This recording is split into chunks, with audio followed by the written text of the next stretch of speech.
Hello, everybody, and welcome back to Coin Poker's Cash Game World Championship. I'm your host, JuanRoman, and we're back. This is day 17 of 28, and yeah, we're back with another stream full of action. Hopefully, we have a first-time guest here. It's MrLumberjack. How is it going, sir? Good, I'm doing well. How are you doing? Pretty good, pretty good. Short nights of sleep. I was very late like these days, and now woke up for this. So yeah, excited to get into it, and always excited to hear from anyone that joins the stream for the first time as well. Yeah, because obviously, besides the screen name and how well you're doing in the challenge, which by the way you're doing great, I don't really know much about you. So could you introduce yourself? Anything you're willing to share about you, like where you're from, and your story in poker? Yeah, let's see. Tomorrow's my birthday. I'll be 33 years old, and then I think I'm like a lot of these guys. I don't know. I'll be interested what average age everyone in competition is, but grew up and poker was always on TV, and fell in love playing. And then when I was in college, would put in a $30 deposit on lock poker. And that I put some money in high school before, but that one stuck, and I ran that one up. And then I was at university, and when I finished university, I saw how much money I was making in poker, and was playing online poker. This was 2015. I graduated school, and then was making, and then I just was playing online for. I don't know. I had like 5 real good years there. I went to Malta at one point, lived there for a couple months. Oh, okay, But then nice. I was playing Heads Up Sin Goes on PokerStars, and I did okay there. I definitely won some money, but then I realized I was just Ignition or Bovada in the US. I realized when I went over to Malta, I couldn't play Ignition anymore, and I realized the 1020 over at Ignition was I'd make more money over there. So then I moved back to the US. Was living in Hawaii for 3 years. That's actually where I met my wife, and was just playing 1020 anonymous Ignition for years, just making money. And then So that was your job, like at the time. You didn't have something else you were doing, just full-time poker. yeah, no, I've never honestly had a job. The only thing I've ever made money from is poker. Okay. I worked like my Yeah, summer internship. I worked like part time, like 20 hours a week for like half a summer on a farm, and then everything else is only from poker. Okay. Well, when you say a farm, like what exactly? Like all the stuff with the animals? Oh, okay. So it's different. In high school, there was like a local farm, and then it was like a senior internship, and all my friends wanted to go work on like I don't know, like real jobs, like investment jobs, and I just want to be outside. And then so that I was just like helping out with like kids at a school. But then later on, 4 or 5 years ago, I started with all the money I made from poker invest into land, and so I bought a bunch of farms now where I'm living in East Tennessee, and yeah, well, we got 250 acres and a bunch of animals. Oh, okay. Interesting. I don't know much about farming, so then like, what are all the things then that go on there? I feel like actually when I was a kid, we would go to like the countryside. I'm from France, and Oh, there's beautiful. like there's like a lot of farms there, and like sometimes we would go to buy like like some products like whatever like milk or something. So I know there's like the cows and milk. There is like obviously sometimes meat involved and like just the raising of animals, eggs and all that. But anything else? I mean, my favorite is yeah, raising our own food. That's what the land can give you. You don't have to go grocery store. There's so many reasons why the food from your own farm is better. But yeah, my favorite is the sheep. Our sheep milk and meat. Hand milk the sheep in the summertime, and Man, all you poker players, dairy, real, if you ever get a real sheep milk, this is the best thing ever after a poker session. It's just so good for your brain. It's a wild mix, But though. You're playing No Limit 10K and then you're working on a farm. I don't think that's like too common. You might be one of the only people who I do got this. my guy James. He lives full time on the farm. He runs the farm 100%. I just do whatever is fun for me. I got a full time farm manager. Okay. And do you know Giraffe Ganger? Is he a poker player? Yeah, he's like he streams. Well, I think it's him. But I'm not. Wait, I should look it up. But so there's like this streamer. I think he's Belgian, and he won the online main event a while back. And he lives in Austria, but he also lives on the farm. And then Oh, beautiful. I don't know if he was like talking off stream or something or doing an interview, but he mentioned like he was like, oh yeah, like shout out to my I don't know if it's like wife or girlfriend, but he's like, yeah, shout out to my lady. She takes care of the farms and all the animals, and that includes me. So I guess he might be the other guy. Like that's also doing farm plus poker and also very successful himself. Okay, yeah. I mean, it's the best thing I think you could do with your money if you ever end up making money with poker is buying land. It just give you health and happiness. Yeah, that's pretty cool. I wonder like how many people actually would really consider something like this, because it feels like it's something if you're you said you work on a farm when you were you did an internship, but like what most people would consider is probably like pretty different. I like that a lot. I like nature, but I don't put much effort to immerse myself into it for sure. Yeah, I mean, it's the best. What you get off a poker session, win or lose, you go step outside and you're just in God's creation and whatever. You can just immediately get back to a good state of being happy. Yeah, yeah, of course. I sent you the Instagram of the guy I was talking about, Okay, and cool. let me see. So if you scroll down, you see like the animals, and then I think I'm not sure which one he won. It might be the one for 2.7 million where he won the online main. But yeah, he pretty much he lives on the farm. You can see nature and all sorts of animals: horse, sheep, goats, chickens on his Oh, Instagram. very It's nice. pretty Yeah, cool. yeah. No, I think it goes so well with playing online poker and just the balance of looking at a screen and being outside and all that stuff. Yeah. Um, Isa Kureishi. Okay, I don't know how to say this distinct name. Hope I didn't butcher it too much. Asked in the chat, apologies if already addressed, but who is MrLumberjack on other sites? So I believe your alternate ID is Station Steve, right? Yeah, yeah. I'm Station Steve, and then to be honest, with the last 5 years from poker, I've been mostly retired, and then last it was like 3 months last year. I got in there and just started rig battling on ACR for 2 or 3 months, and then it went pretty well. But then my son was born, and I just didn't have time to put all my mental energy into poker anymore, and so I didn't play basically for a year. And then 2 months ago, I just started playing again, and then saw the World Series was coming up, and started playing a lot on ACR. Of course, I was just playing heads up on ACR. So when this six max challenge started, I hadn't played six max in like 3 years, 4 years. So kind of winging it out here. And I'm curious about your progression then in poker, because you mentioned you were playing heads up, sit and go, or maybe I'm guessing probably multiple different formats initially. So then how did you study? How did you get better? Did you have a study group? Like what tools did you have available? And what was then your rise through the stakes with those studies being applied? Let me see my rise through the stakes. I remember.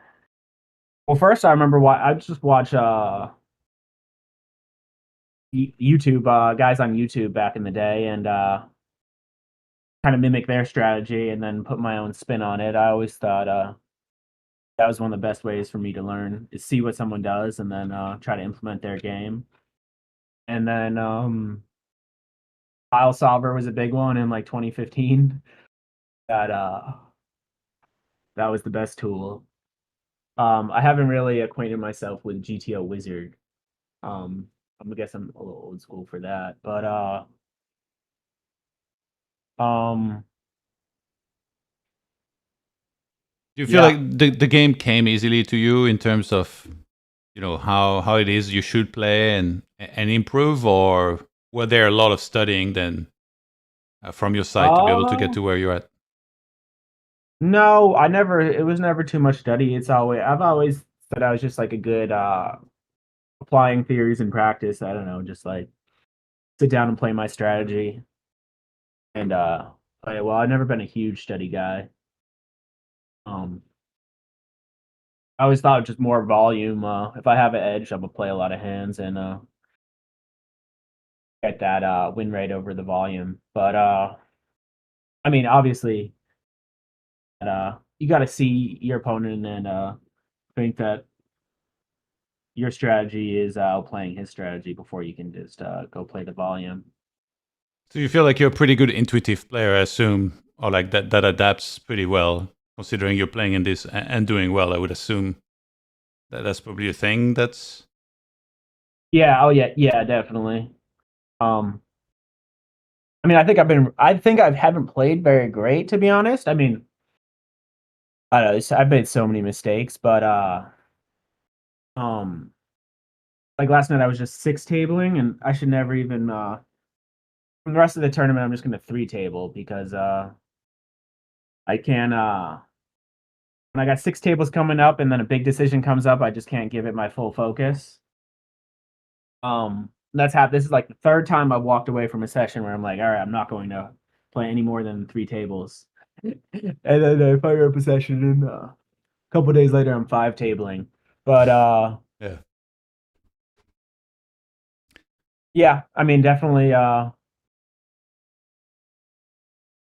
mix of intuition and just playing. Okay. Yeah, we can go over the leaderboard, perhaps. Let's see. Usually do that on top of the stream. Yeah, so we have a new leader. TaxHere, aka Kevin Paquet, overtook DavyJones, who's now in second place. Wow, nice. Yeah, not a pretty good day for Kevin with over 5 binds in EV. And he played almost 5K hands again. Oh my God, it's been, I think, 3 days at least where he's close to 5K hands. Yeah, see, that's what got me in trouble. I see he like six tables, and I know I can six table, but like I can six table pre-flop. But then when you're getting in these like tough river decisions, Yeah. so I see yesterday that's what he was like, well, let's playing five, six tables, so I wanted to get in there with him, and then he got like three all-ins on three different tables, and I can't think straight. Yeah, that must be difficult for sure, especially for this Yeah, stakes. so it's impressive that he can do that. Yeah, for long hours. Yeah, crazy. Yeah, we have PotBetCat in third place, kind of steady rise, still an insane win rate. And I think he might have played some of his bigger volume as well, over 1K hands yesterday. JuanRoman is in there, and then you are surging pretty strongly here, over 2.5 binds yesterday, 2K hands almost. And you're running above EV as well currently. Obviously, we're still a long ways off from the challenge being over, but pretty good. You're in the prizes right now, right? Because it's top 5 getting prizes. Am I? Okay. Yeah, there's prizes. You know that, right? Yeah. No, I did. Yeah. Wait, did you? I'm just in this. Honestly, my goal for this was just sit down, and if I could go break even against the best players in the world, then I could. That's my goal, is to just go break even. Okay, but you knew there is a Rolex up top, surely. Yeah. Oh yeah. Okay. Yeah. So right now, I mean, if you finish in 5th place, that'd be an extra buy-in added as well as a prize for you. So pretty good. I'm just in it. The money really doesn't mean anything to me. I'm just in it for the fun and for the competition. Okay. Do you have friends like that are playing in this that you're exchanging with as well? By No, any chance? I don't know. I don't got any friends I don't have anyone I talk poker with. I just sit down and play. Okay, a lone wolf. Yeah, I'm a lone wolf for sure. Yeah. The only guy I know is Linus. I was friends with Linus in Malta 10 years ago. We became Okay. buddies. Yeah, that's a pretty good one to know. I haven't talked to him in like 8 years though, but he's a good guy for sure. Yeah. Limitless lost a little bit, but still pretty high on that list. And Prodigy. Oh my god, it took so long, but finally he's up there. Did you follow at all the previous Cash Game World Championship? Yeah, last year I wanted to play, but I couldn't play. But yeah, oh yeah, and I played him a little bit on ACR before. Okay. Yeah, it's nice to see him maybe gets closer to contention towards one of the top spots. Obviously, the defending champ. And then let's scroll down a bit. We have a new entry, Cherry Blossom. Funny, okay, I guess I see the pun there. Which is apparently, I believe, Jungleman. Only played 200. Oh, really? Yeah, okay, I played a few hands versus him. I didn't know it was Jungleman. That's what I read. But 251 hands and 3.5 binds. What is this sun run? Some players, they hop in and then they just instantly cook immediately. Variance is one hell of a drug. Yeah, that's what makes poker a great game. Oh, Munez. He was like around the bottom initially, and now he's kind of been rebuilding back up steadily. Flushy wins a little. Llama again. I think he was in the reds, now back in the green. At least EV-wise, unfortunately not result-wise. Belusing. Oh my god, Belusing also. He was kind of...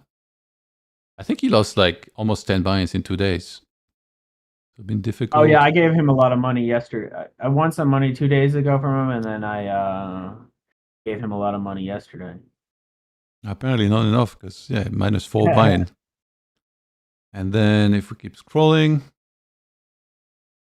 Dunkaroos lost a little bit. Gary as well. Exploitable. Linus, okay. A day in the green.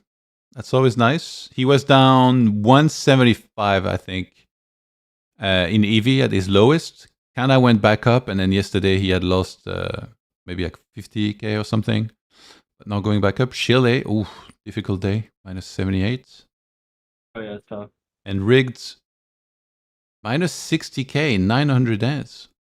That's difficult. Have you seen the best days and worst days? Yeah, I like that. I don't think I'm in anything. Kevin has had the 2 best days that anybody has had. Isn't that crazy? Yeah, that's impressive. That's impressive. And then nobody has had like a really quite disastrous losing day, like 20 buy-ins or anything. The most that's been lost was 11. Linus on day 5. Anything that stands out for you in terms of the leaderboards? Let me see. I mean, I wouldn't be surprised if Linus wins. Really? Even with him still being in the red right now? Yeah, I mean, poker's a crazy game. I think it'd be pretty crazy. Oh, he played 3K hands yesterday. I think I counted. There's like 18 guys actually putting in volume over. Guys who are over like 10,000 hands. Yeah. So that's pretty cool. There's 18 guys really just day after day competing. Yeah. And I was happy to be one of them. I thought that was pretty cool myself. For sure. There is a lot of entrants actually in this one, much more than in the previous Cash Game World Championship. Like the last one at 43, this one is I think around 80. Well, last year they had a password on it, and I mean, I didn't even know. I asked Kaki to get in, and he said he couldn't get me in. And okay, like last year, I probably would have played, but they wouldn't let me play. Okay, well now you're here, and you're here to stay in the top 5. Yeah, let's plan on that. We've got some questions in the chat. HDP say new leader on the leaderboard. Yep. And Frightened Swan asked, did you watch the Bobby James heads up Johan against Stanley? No, I didn't. I've been, mostly focused on this. I watched some of that. That's good entertainment. Yeah. And He also has TaxHere to stream on Twitch. Wow. Oh, he observed, yeah. Wow, he's improved a lot since then. Did he? Really? I didn't know that. Sao185 asked, could you ask Lumberjack what to do when, let's say, you win at a good win rate, 6 EVBB per 100 for 3 months, and then on 4th month you lose for 50k hands at -2 EVBB per 100, and it feels it's impossible to win again? Take a break, and whenever you're ready, just go back in there. And if you're confident that you're outplaying your opponent, then your bluffs are getting through. If you know the guy is doing something bad, keep playing. I really don't believe not in like result. I mean, the results obviously will tell you, but not always. If you think you have an edge in your game and over the rake too, then just play. How will But you also, know if you're ready? how do you know if you're winning? Yeah, if you're ready to play again, because you said like when you're ready, come back after you take a break. Oh, yeah, that's a good question. If you're I guess calm, and if you can sit down and perform at the table, and if you lose all in, is that you get all in aces versus kings, and you lose the all in pre-flop, but if you get mad, then that's a good sign that you're not ready to play. But if you all in aces and the guy hits a king and you don't even flinch and you're just like on to the next hand, that means you're ready to play. Because like that stuff shouldn't bother you. There's no way that should bother you at all if you're really just playing poker. But if it is bothering you, then you got some emotional stuff going on. It's always a tricky one because I feel like we can lie to ourselves so easily sometimes. Like it's hard to be very objective. Like one thing that happens to me often is like I start a session and then I lose a couple completely BS hands like immediately, and then I tell myself it's fine, I don't mind. Like I'm just gonna play solid. But then later I realize, okay, maybe I wasn't playing as solid as I thought. If I look at a couple hands, I'm still unsure, but it's more likely that I'm not. So yeah, these are like the tricky ones. Like especially I play on fast tables and like low stakes, so people play very tight. So you don't run into too many people completely like spewing. But when I lose a bunch of these hands, that's what really irritates me the most. Like you get the one guy in the pool who's like 5-bet jamming ace deuce suited, and then you have ace king, and then you lose that one, and then this happens like 3 times over like 15 minutes, and I'm like, all right, like this is just not fun. Like, why do they keep hitting, And yeah, I feel like you can play differently from there. But I always try to tell myself, I just started my session, then relax, let's keep playing. I'm playing solid. And I still don't know, like to this moment, whether I'm playing worse later. But it does feel like at times I might start playing suboptimally. Yeah. You just got to believe in your strategy and believe in the game. And then I mean, if it happens like 3 times in 15 minutes, I'd just say take a break, go drink some water, and then come back. But yeah, if you're sitting down at the table and I mean, I know it's happened to me before, especially like I've realized that when I don't get enough sleep, I'm much more likely to lose that all in pre-flop and just like lose it and just let be yell like fuck, and then or excuse me, but yeah, I see you guys swearing. But I just know that's a sign. Something so simple tilts me off like that, then it's a good sign that I'm not in a good state to play. Yeah, for sure. But then it's hard to be objective sometimes. It's same with like being results oriented, right? Yeah, it's just having you just got to step back from the motion of the game. And I mean, it's easy for me to say this, but when I'm playing well, you do that, and then why is it easy for you to say this? It's easy to say, be like, oh, never get mad, never get tilted, and do this. But I'm just saying, because I've been both. I've had plenty of times where nothing phases me, and I've had plenty of times where I get super upset. But It's just knowing when I do get upset, it means I'm not in the right state of mind. It's not that not nothing poker. It's not like poker's just poker, but you just Yeah. got to be in the right mindset to play. Is that something you do work on? Like you try to be, like it's a lot of players mention like meditation and things like this, or like working out as a way to help like being zen and unemotional when playing. So what about yourself? Maturity really helped me. I remember when I was like 21, whatever, poker, it would really I'd get way more upset, and now I rarely get upset anymore. But part of that I think is having a life outside of poker too. Yeah. So if everything in your life is poker and it starts going bad, like it hurts a lot more.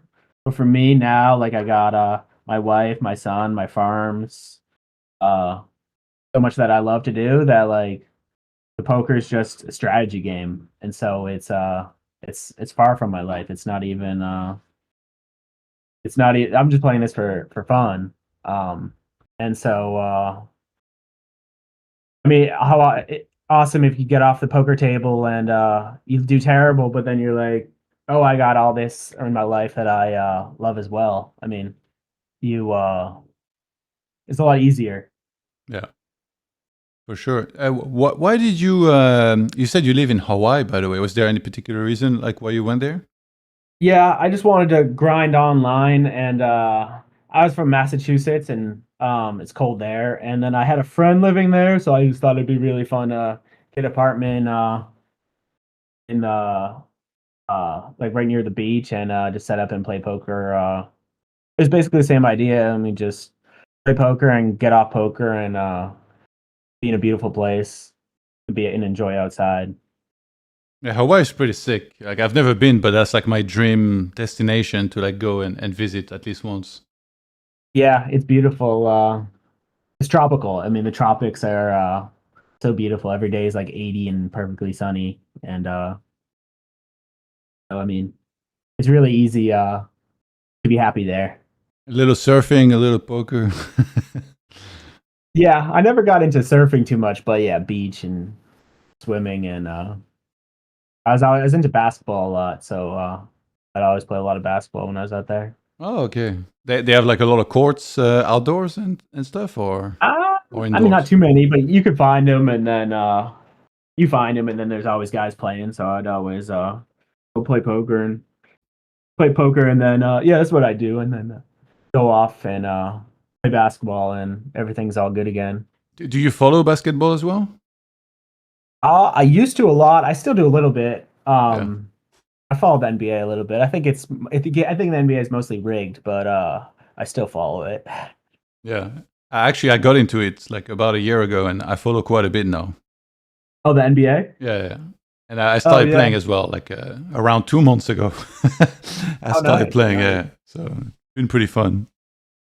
What sport did you grow up playing in France? I think like the main one is like football, but I played a Oh lot of yeah. different sports when I was a kid, like in school, and then I even signed up for like everything, track, swimming. But then for a long time, I didn't do anything because I was a pro player in two different video games, so it was all like computer stuff and not much sports for a long time. But no, I really got back into sports like 2 months ago. Yeah, basketball is fun. I really enjoy playing and watching as well. Yeah. Do you have a team you support? Uh NBA now. I'm from Massachusetts, so it would be the Boston Celtics. Okay, yeah, that's a good one. Yeah. But I caution anyone against putting too much energy into supporting something that's like totally I mean it'd be fun to watch, but don't it's kind of like poker. You don't want to be watching the game screaming if your team's winning or losing because I don't know, it's nothing about that is relative to you, and I think you're putting your energy into better things that we can be putting our energy into. So you feel it's like not productive enough to? Yeah, I think it could be a waste. It could be an energy trap. It could be Yeah. yeah. There's you could be go. You could be. I'd much prefer anyone to be going playing basketball than sitting on the couch watching basketball. Yeah. But I mean, it's fine, but not if you're gonna. It's like if your team loses, you shouldn't be going to bed angry. Yeah, no. Personally, I'm not like that, but I'm actually surprised that sports fans are really like that, especially like the forums. I they're know a so lot of toxic. like and I've been like that before when I was young too, and yeah. I'm not like that at all. Like I support the team and I'm happy if they win, but if they lose, I'll clap for the opponents and stuff. But my team is Timberwolves, and it's been a painful start of the season because they lost to every team that has a positive record, and they threw back-to-back games right now, and like the games were like super painful, and a lot of the fan base is like mega toxic. They're like, fire the coach, trade this guy. Like it's insane. I'm like, why are you guys panicking? It's just 2 games, and they lost the last one by before last one by 1 point. And people are acting like this was like the worst loss of all time. It's like, come on, just chill, Yeah, it can make an emotional roller coaster. And why do you want to jump on that? What do you mean? Oh yeah, the roller coaster. Following the sports team like that. If I lose a game, fire the coach. Win the championship. It's weird. People get for sure invested a lot. I mean, I like the passion, but yeah, the toxic side, I don't really like. I went to the US a month ago to watch a couple games, and at one of the games, there was this one fan that was so obnoxious, I thought, from the opposite team. Like Timberwolves were playing as the Lakers, and this guy, I don't know if he tried to be obnoxious or if he was just obnoxious, but he kept like saying like stuff to the ref. He was not that close to the players, but he kept yelling like, travel. And then every time the ref would whistle for the Lakers, he would be like, thank you, ref, and then clap. And it's like, they're the visiting team. Like, why is this guy being like so obnoxious in the way that he's cheering? But some fans are just like that, I guess. Yeah. Okay, let me catch up to the chat a bit.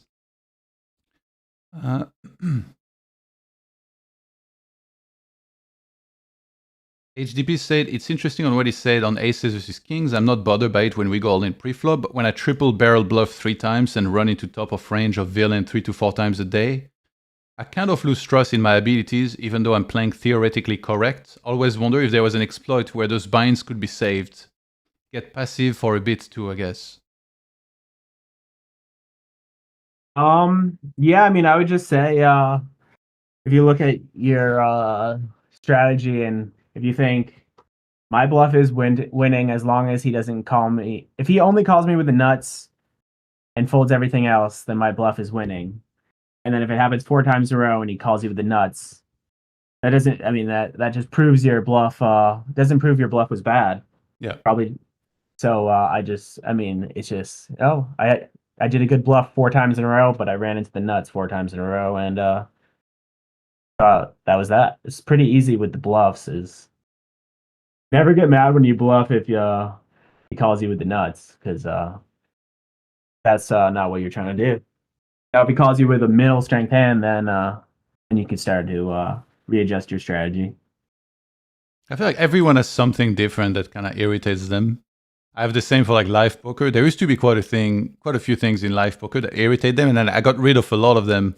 But like when people slow turn their hand over, like whether it's like on the river or even before that, like when you play MTTs and then 2 players go all in, and then there's a lot of people, they make it a point to wait for you to show your hand first. It's like we both have to show anyway before they deal the rest of the run out, or like even pre-flop. And then like they wait almost as if they're superstitious.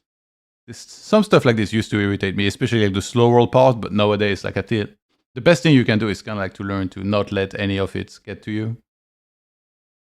Yeah, I get real upset. Like last night I went to bed real upset. I get real upset when I make mistakes myself. Yeah.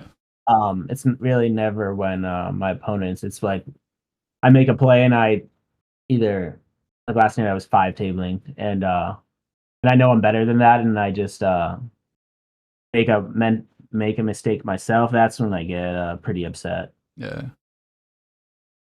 That happens a lot. Ella Dianiv asked, commentator, are that French guy who used to comment on StarCraft 2 or Heroes of the Storm? Yeah, both games actually. And somebody asked what pro I was in besides Warcraft 3. Warcraft 3, StarCraft 2, and then very briefly on Heroes as well. The Amazing Jack said, I feel your pain, Yuan. I'm from Minnesota, and it's tough to be a fan of Minnesota teams. I mean, the Wolves are good in basketball, but apparently, from what I hear in the other sports, they're pretty bad. I did go to a hockey game recently when I was in Minneapolis, and yeah, they got the lead, then throw away the lead, and then the opponent scored like literally like 1 minute into the overtime. So that was over pretty quick. I loved your commentary, man. Thank you. Do you want to go over hand by any chance? Yeah, we could go over some poker. All right. Probably I got another 15 minutes. Okay. Sounds good. Thank you for joining again, by the way. Really nice. Yeah, thanks for having me. I love that you're streaming the event. It makes it a lot of fun. Yeah, it's quite unique for sure. I don't think too many events are like this. We have JuanRoman opening the hijack for 2.2 big blinds. Let me check stack depth. Okay, 108 big blinds effective. So 2.2, and then we get a 3-bet from Matt Marinelli in the small blinds. 11 big blinds. A 4-bet to 23.5. And Matt Marinelli calls. We head to 6-5 deuce rainbow. Is there anybody this favors here in a 4-bet pots? It's pretty dang good for Juan. Because Averill, I mean, he shouldn't have anything that low. So basically, if it's a blank, it's good for the 4-better, and it's really good for Juan. Is in the it's just a matter of how many bluffs Juan has to make Averill want to call down or not. If Juan has enough bluffs, then his pocket tens will want to put in money, and if he doesn't have bluffs, then his pocket tens is cooked. Yeah, so because like if it's later positions, right? Let's say like he was button against small blind, and suddenly you have like all these like 7-8s, I assume, and like all these type of hands. But now because it's like hijack versus small blind, it's much tighter. So like yeah, I mean, it really depends on the player. Like, you know, some guys will have 5-4 suited here and 6-7 suited here, but I wouldn't count on it. What do you think the way you envision hands here? Like how does it work? Through studying, you're able to kind of picture a range very clearly already, or is it more like now what you're thinking on the flop is kind of like on average, like a ballpark, you know, like kind of what the opponent has, but then as you go further into the hand, you narrow it down more and more precisely? Is that the whole process? Totally. Yeah, totally. You just go through the game tree. Yeah. But yeah, basically you have I like to play I know my range exactly. And then yeah, you put the other guy on a range, and we just play poker that way. Yeah. Okay, so let's see what we have. It goes check on the flop, and the board pairs with a 5 of clubs on the turn. This is very interesting because, right, the player that 4-bet, I would expect to bet a lot on this type of flop, but now that he doesn't, does he still have like some big hands here that will maybe do this sometimes? Yeah, I mean, it all depends on the guy, really. I mean, you can this is what I like poker is you can say like GTO, but no one's playing GTO, so some guys are gonna be way too weighted towards ace queen, ace king here, and some guys will have ace. Yeah. And like it's this do you feel like this is a good example of like where sometimes theory could kind of be thrown out the window and you can improvise, or not necessarily? Yeah, I mean, you just I think it's more like make a read and go play poker. Yeah. I think that's the best way to do it. So on the turn, Matt Marinelli bets half pots, and JuanRoman min clicks. Oh wow, that's beautiful. It's pretty sick. That's crazy.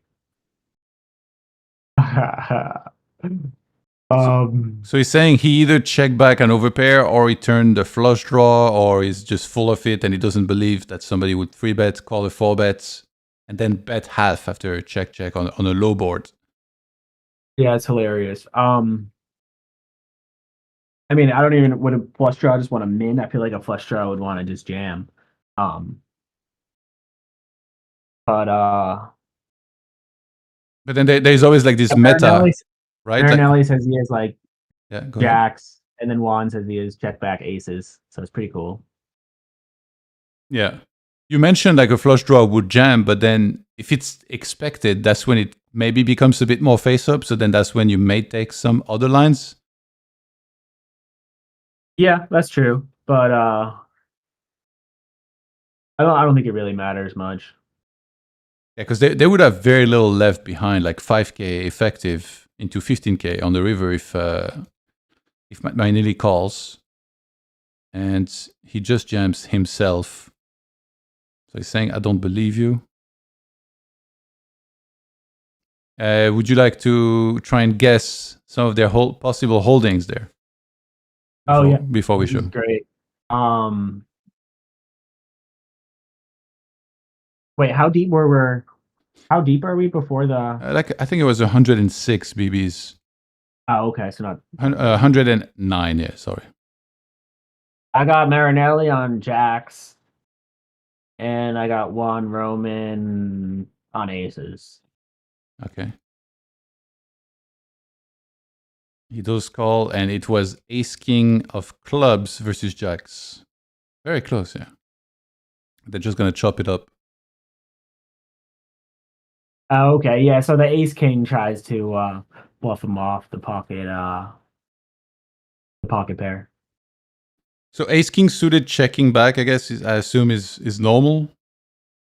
Or like you could also bet, I assume, right? You can do both. I don't know. There's plenty of guys in the tournament that'll range bet here. Yeah. And then there's plenty of guys. I have to say, there's more guys than not that love to just range bet, which is interesting to me because I don't know. I feel like it's a lazy approach, but I mean, obviously it has its merits. And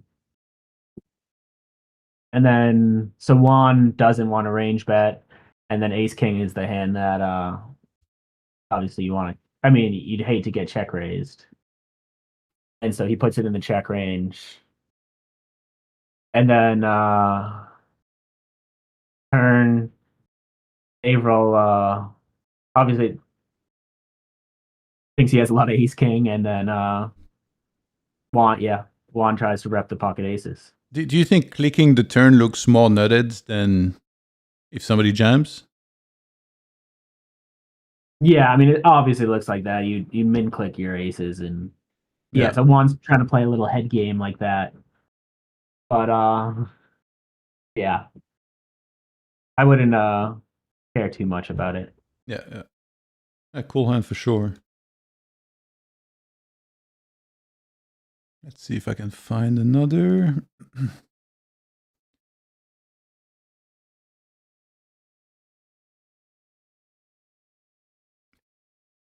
Has there been any player for you that has been tougher to face in the pool than the rest, or you feel like everybody's pretty good?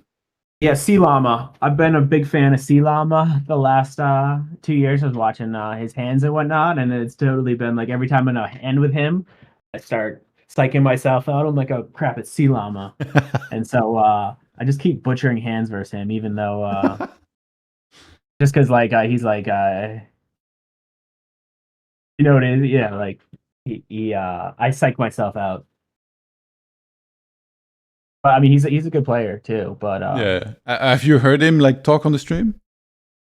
Yeah, he's a funny guy. Yeah, for sure. He's a real funny guy. Okay, I found. He loves to swear. It's hilarious. Yeah, it seems like poker players in general that they don't really hold back too much when expressing themselves. This is my experience with it so far.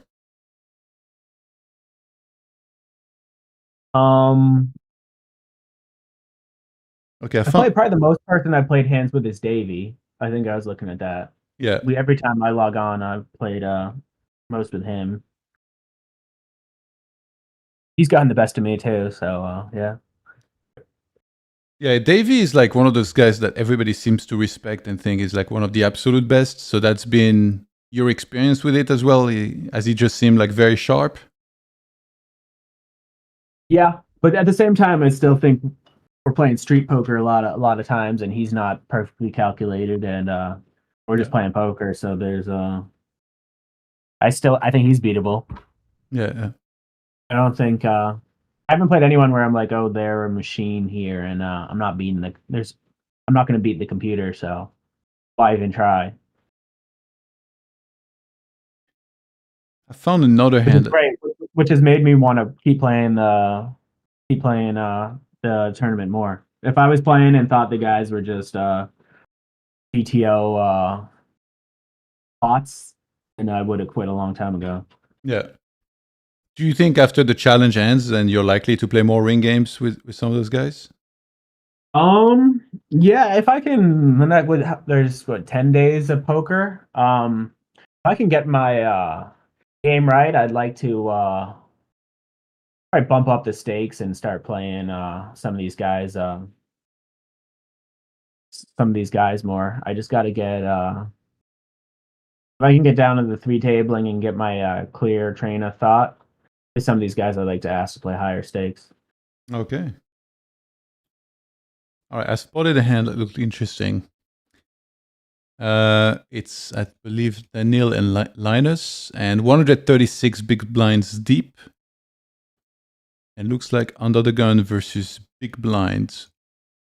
3 bets and a call. So flop is Jack 6-5 two-tone, and Linus continues for Linus half. makes it pretty big, and we're 130 big blinds deep. Yeah. Okay. Daniil calls Queen of Hearts on the turn, and Linus he goes pretty big again.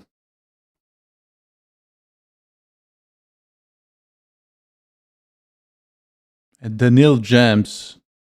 Wow. Because it's under the gun against big blind, I guess it's like it's decently tight, right? Like under the gun, we'll have stuff like jacks, and then Linus has like the overpairs. But what about some of the hands that we might expect less here from either player, or that are like let's say like bottom of the range?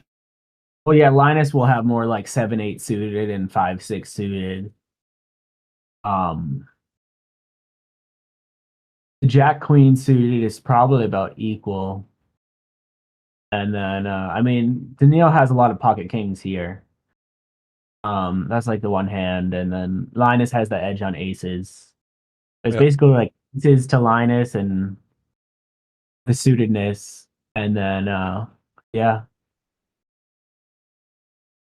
Don't even expect that much ace king off from Linus. Depending on how wide Danny is under the gun. Obviously it looks like a protection raise from Danny.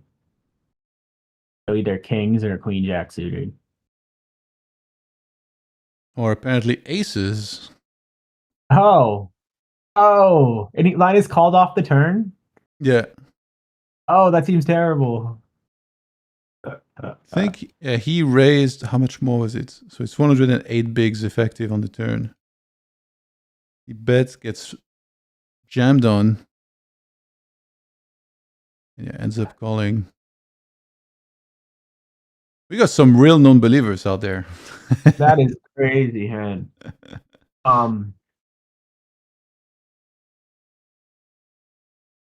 Yeah, I saw ace king of clubs, and then like so. Obviously, I'm not a good player, but like so, my first reaction when I see some of these, boards and river showdowns, I'm like, is this supposed to happen? And then a lot of the time we go back over the hand, and everybody's like, yeah, no, like this can happen and stuff. Like this makes perfect sense. In this case, you feel like maybe there was a little bit of overdoing it, perhaps, or this will still show up in theory. I mean, I'm really not the theory pro here, but that surprises me. I'll tell you that. Yeah. It worked out. Chop it up. It's been interesting. A lot of flatting of aces in this tournament. Yeah. People trapping. It's you've seen it time and time again. Yeah, under the gun against big blind, I guess it's less surprising than in some other setups for sure. I don't really know. I don't really know what the theory is, but yeah. Well, I guess yeah, because if in this spot Linus isn't even supposed to have that much ace king off, then yeah. Because if you have aces, obviously you really want to stack ace king off. Yeah, for But sure. you're not going to stack ace king off, then less incentive. I saw some hands on another table. Let me try and find this. Oh man, you're making me want to play. I have the same too. Like I watch this. I mean, obviously this is like many hundred times the stakes that I play, but it really makes me want to play to watch. This Linus guy. Jeez Louise.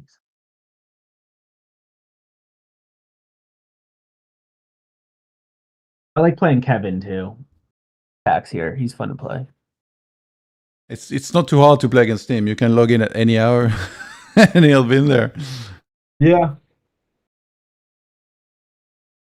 Okay, I found another hand with Linus. Okay, I probably got one more hand, and then gotta go help my wife with my son. Yeah, sounds good. So it's a Linus open in hijack. We are, I think it's 118 big blinds effective. It is in 3 bets to 11.5, and Linus calls. Queen 9-3 rainbow. It is in continuous for quarter. Linus comes along, ace on the turn. And Biluzin again goes quarter. And Linus cranks it up. What is he? What's the main thing he's repping here when this happens? Oh, I mean, obviously, either ace king or 2-pair for a set. He's just saying, Biluzin, you're not gonna get this cheap. I have hands that want to put more money in than $900 in on the turn. Yeah. And I'm not gonna let you get away with your little small bet game. You basically, I mean, when you bet the 900, it's like close to a check. Yeah. Okay. You like at some point, you're like, the guy's betting so small, he's close to checking, and so Linus has to have a betting range here. How do you check back? What the hell? And somehow correctly. That's so sick. Wow.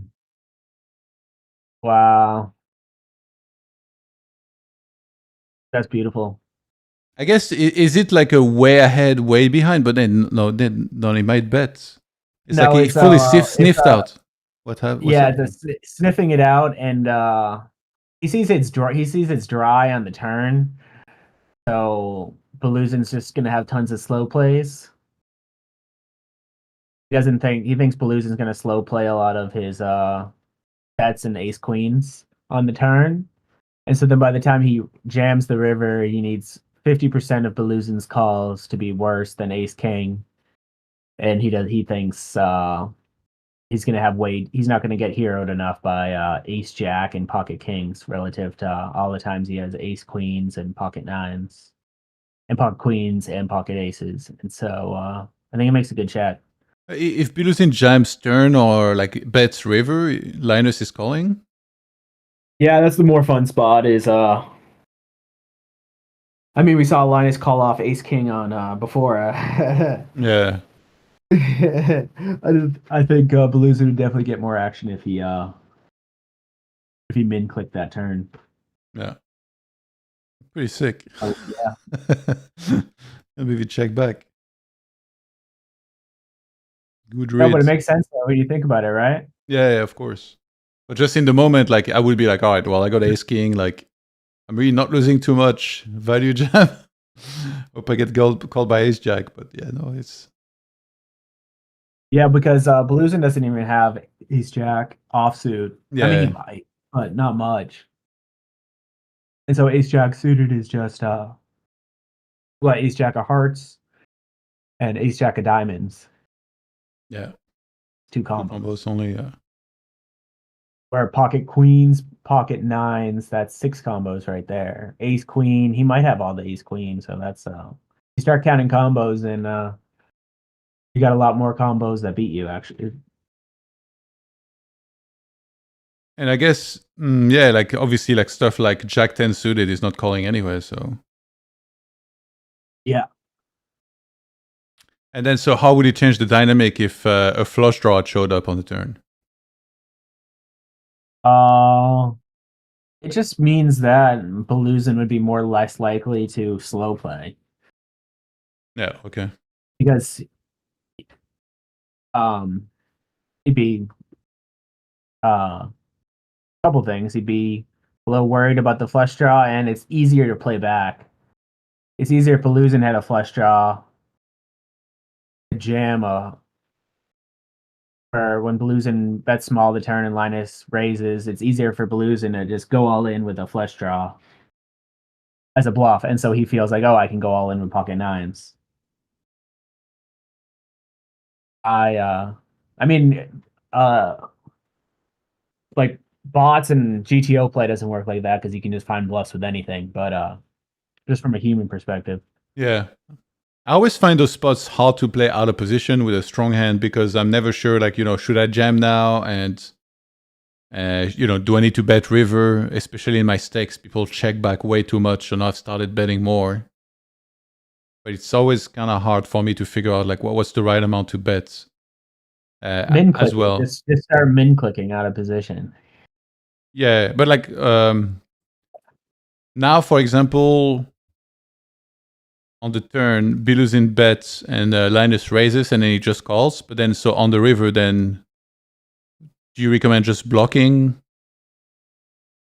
Oh yeah, you could do that. I've seen some guys do that. Yeah, so you could either, that's the problem, if you're not going to have a lot of a raising range on that turn, then Linus can just own you on the river by just checking back so much that Belusin can have a donking range on the river. That's a good idea. Yeah. How much you think would be a good amount? Like 2K, 2.5? Because we're pretty shallow. 6.5 and there's 11 in the middle. Yeah, I mean, this would be street poker. You can do whatever you want. Yeah. I mean, here with nines, obviously, if he's blocking, he's calling a jam. But like in some other spots, some tighter or like more difficult It'd be pretty crazy to like have 10 jack suited here and then call that turn and then shove the river. Yeah. I don't think I've seen anyone make a play like that. And Linus would fold ace king. Do you think he would? No, I mean, we saw him call ace king on queen jack before. That one really stuck with you, didn't it? Yeah, I mean, it's pretty relevant. Yeah. You saw 2 hands. One hand he doesn't fold ace king, where he doesn't hit an ace or king. The next hand he hits the ace. I don't expect him to fold the ace king now. Yeah, for sure. All right. Then, yeah, thank you for being on. You're welcome back anytime you want. If you ever want to drop by the stream, even if you're watching and like the stream and we got a call even with some other people and you feel like you want to join and talk some trash or break down some hands or share stories, you're always welcome. Just drop me a message. I'd be happy to invite you. Okay, yeah, that sounds fun. This is fun. Nice talking to you. Love what you're doing here. Thank you so much. Sure. If you have any final shout outs or words for the internet, now is the time. No, just best of luck to everyone, and hope everyone just has a wonderful day. Thank you, boss. You as well. Yeah, thank you. We'll see you, Johan. Bye-bye. All right, nice.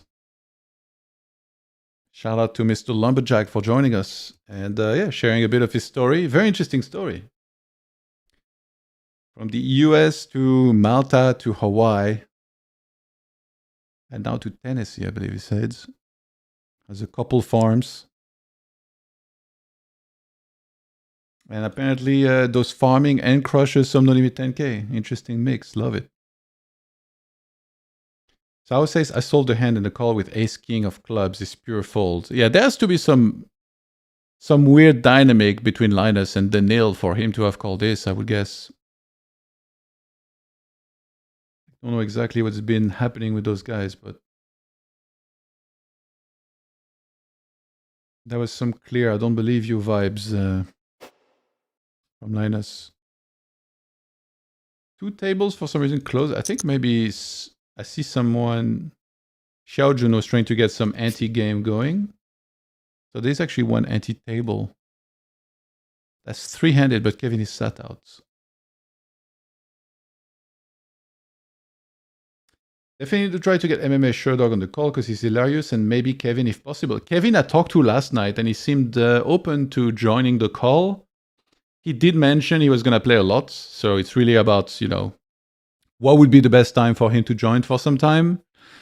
I think I will just be in touch with him and we're going to try to do it spontaneously. And I told him either that or like even if he doesn't end up joining during the challenge, obviously on the December 7th, when the challenge ends, the tables pretty much immediately like become inactive, or like I don't know what's the right word, but like they're not going to be enabled anymore. And then I guess he could join as the challenge ends too, like he did in the previous Cash Game World Championship. But pretty high chances we're going to hear from him. And maybe Sherdog, I probably can follow up. Because Art Papazian, who was on before, said he was friends with him. So I'm going to drop him a message.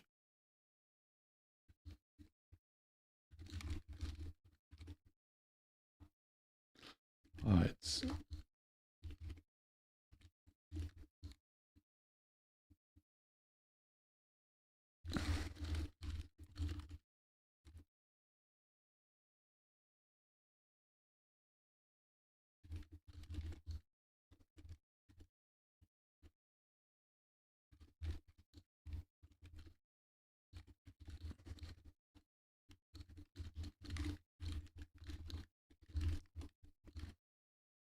All right, I just dropped a message to Art about getting the contact of MMA Sherdog.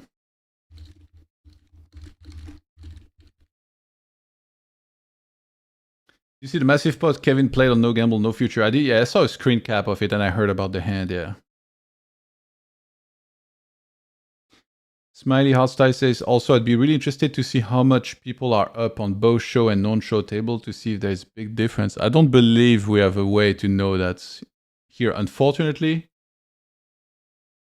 If you mean like in terms of pure results, I feel like we would have to ask the guests. So if you're ever around Smiley Hotstyle and we get a guest on, remind me to ask. And I relay almost every question from the chat to the guests.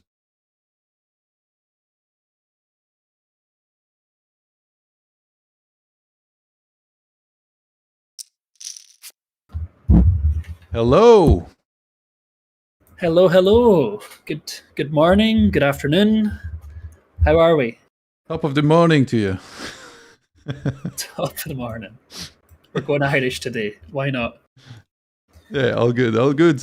We just had actually a first-time guest just before you came on. It was MrLumberjack, who's currently in 5th position in the leaderboard, and had a very interesting story.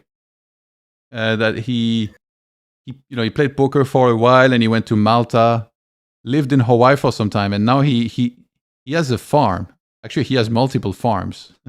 So he farms and he plays poker, so not even 10K.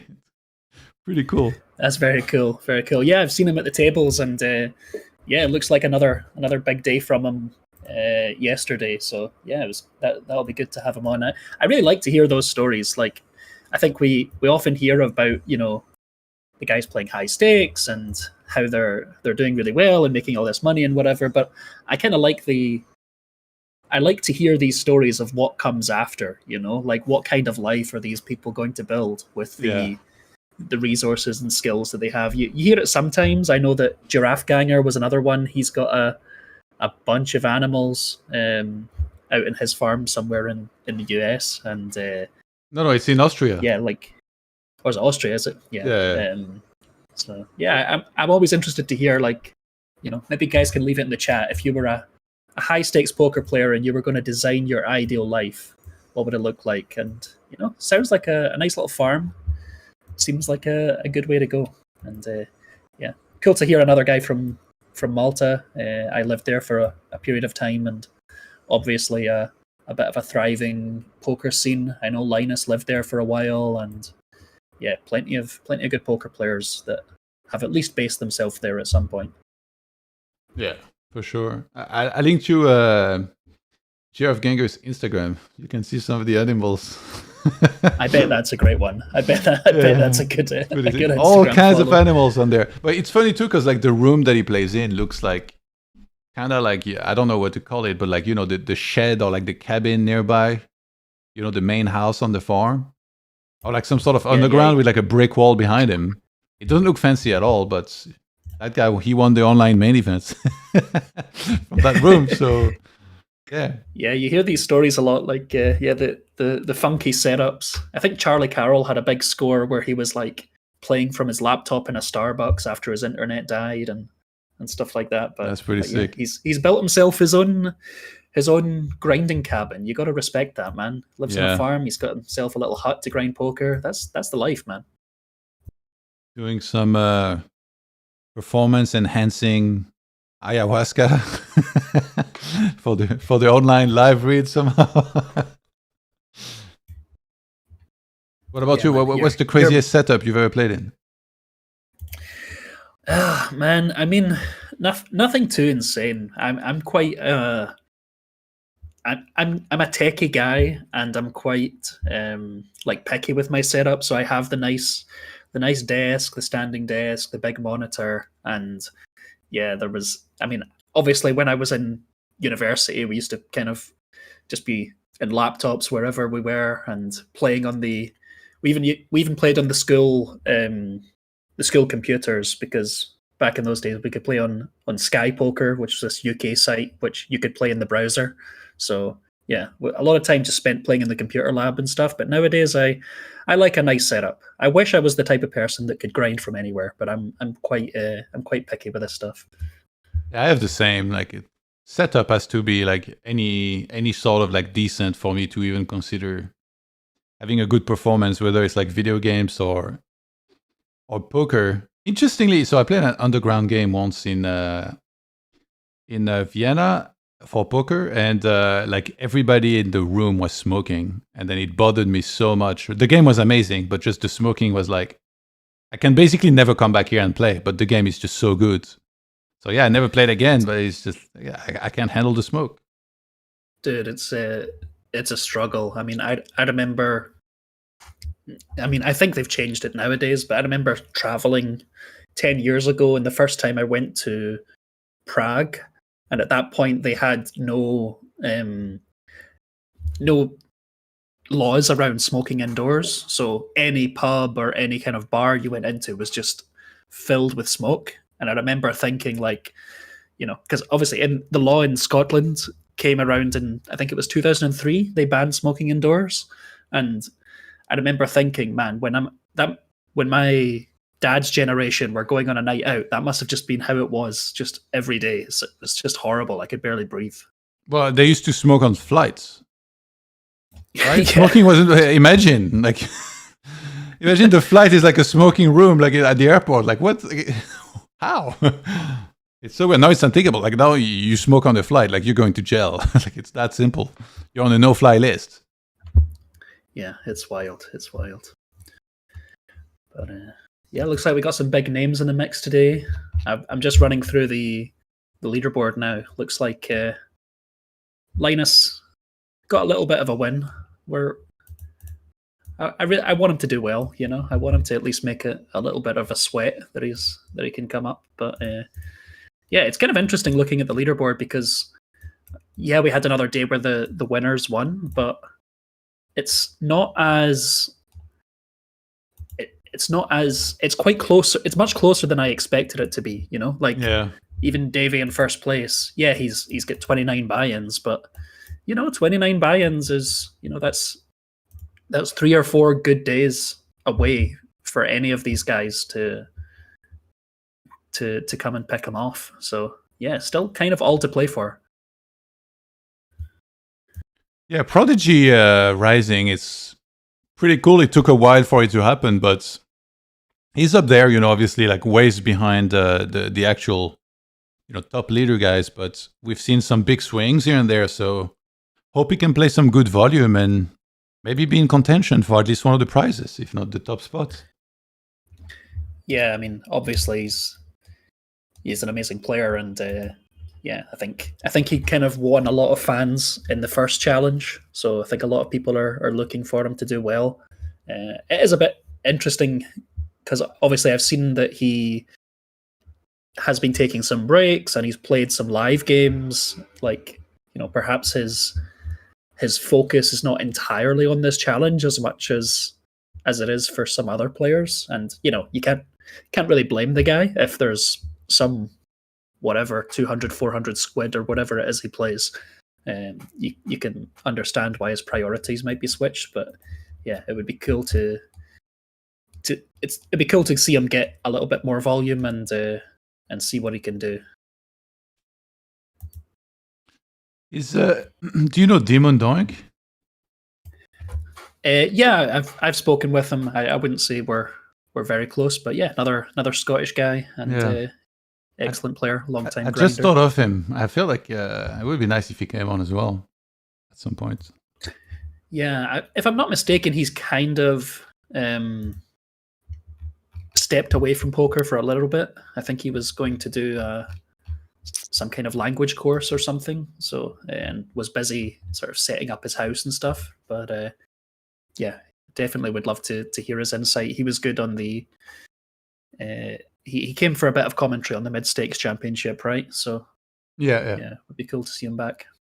Well, I think it was mostly the last high stakes that he was on. Yeah,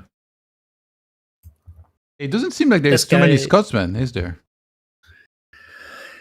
In poker in general, or in the challenges? Both. Yeah, I mean, it's a small country. Like it's only 5 million people or something in Scotland, but I'm actually always kind of surprised to see. You do see a few Scottish guys in all of these sort of esports and competitive arenas. I mean, maybe not so much at the very high stakes. I know there was a long time ago. There was it Dougie Dan, kind of heads up player, part of Doug Polk's crew, was a Scottish guy, but then yeah, once you get down to mid stakes, you've got guys like Gazzy B, Demon Donk, yeah, a few other guys. But yeah, I would love to see a few more Scottish guys playing this for sure. Maybe next year, we'll see. I'll need a bit of an upswing, but yeah, a bit. I'll do my best. Did Scotland qualify for the World Cup, by the way? They did. They did indeed. Nice. It's been a fun week. Just yeah, I'm looking forward to seeing the draw now. And yeah, it was the first time in 27 years that Scotland qualified. Wow. And so who were the wins against in the qualifying games? So the group was Denmark, Greece, Belarus, and yeah. So Denmark favorites, won against, right? Yeah, Denmark kind of went in as favourites, but they kind of, it's the second to last game. Scotland were playing Greece and Denmark were playing Belarus, and the way it worked out was everyone assumed Denmark would win, so Scotland essentially had to win, but then Denmark drew with Belarus just inexplicably, and Scotland lost to Greece, but then ended up they were bailed out by Denmark, so Scotland played Denmark in the last game, and yeah, it was a crazy game. Finished 4-2 in the end, but wow, yeah, Scott McTominay scored an overhead kick, and they scored from the halfway line with the last kick of the ball. It was I would recommend watching the highlights if you're for any of the football fans watching. Scotland versus Denmark, incredible scenes. When I think Denmark, I think of I don't know if it was World Cup or Euro, but a while back France was playing against Denmark, probably World Cup, I want to say. And I went to watch in a bar, here in Vienna. It was shortly after I moved here, and this dude had a heart attack on the Danish team.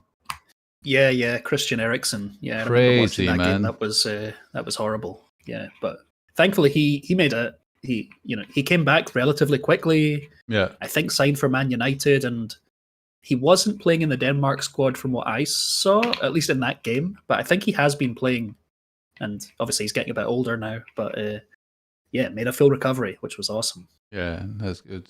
I feel like those guys, like the paramedics, it's pretty sick what they can do. Yeah, I mean, it's, if you're going to have a heart attack, to be fair, like, I think probably on a football pitch is one of the better places, because at least somebody's nearby with the defibrillator and stuff. It's Guy in the chat, Tillerman, the former Warcraft 3 player from Glasgow, went broke at poker. Oh, well, sad to hear, but yeah, we're seeing at least some more Scottish guys on the scene. I actually can't remember I didn't follow Warcraft 3, but like StarCraft and StarCraft 2, I can't remember any Scottish players, but there must be a few. This guy was one of the best Warcraft 3 players, like at the very start. We're talking of like Reign of Chaos, before the expansion came out. And he was one of the first guys to do like content, like stuff that like people could pay for. I don't remember exactly what it was. If it was some sort of coaching, or I think he did some sort of like pay-per-view show match with another of the really good players called Ghost Rider, I believe, at the time. How do you know Uncle Nosa, by the way, about it? Is it like common knowledge, or like do you know him? Because I'd heard he was doing really well at some point with poker.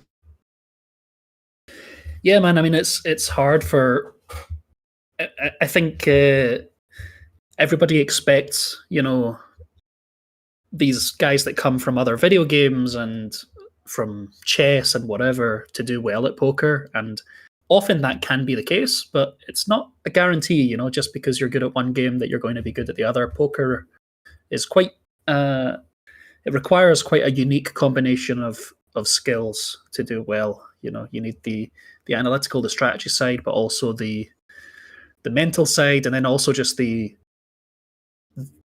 skill of gambling, the skill of managing your bankroll, your resources, not playing in games that you're not a favorite in, and but also not being too conservative, and living with uncertainty. It's a game that's not quite like any other game. I think a lot of gamers do well when they transition to poker, but there's many others that struggle.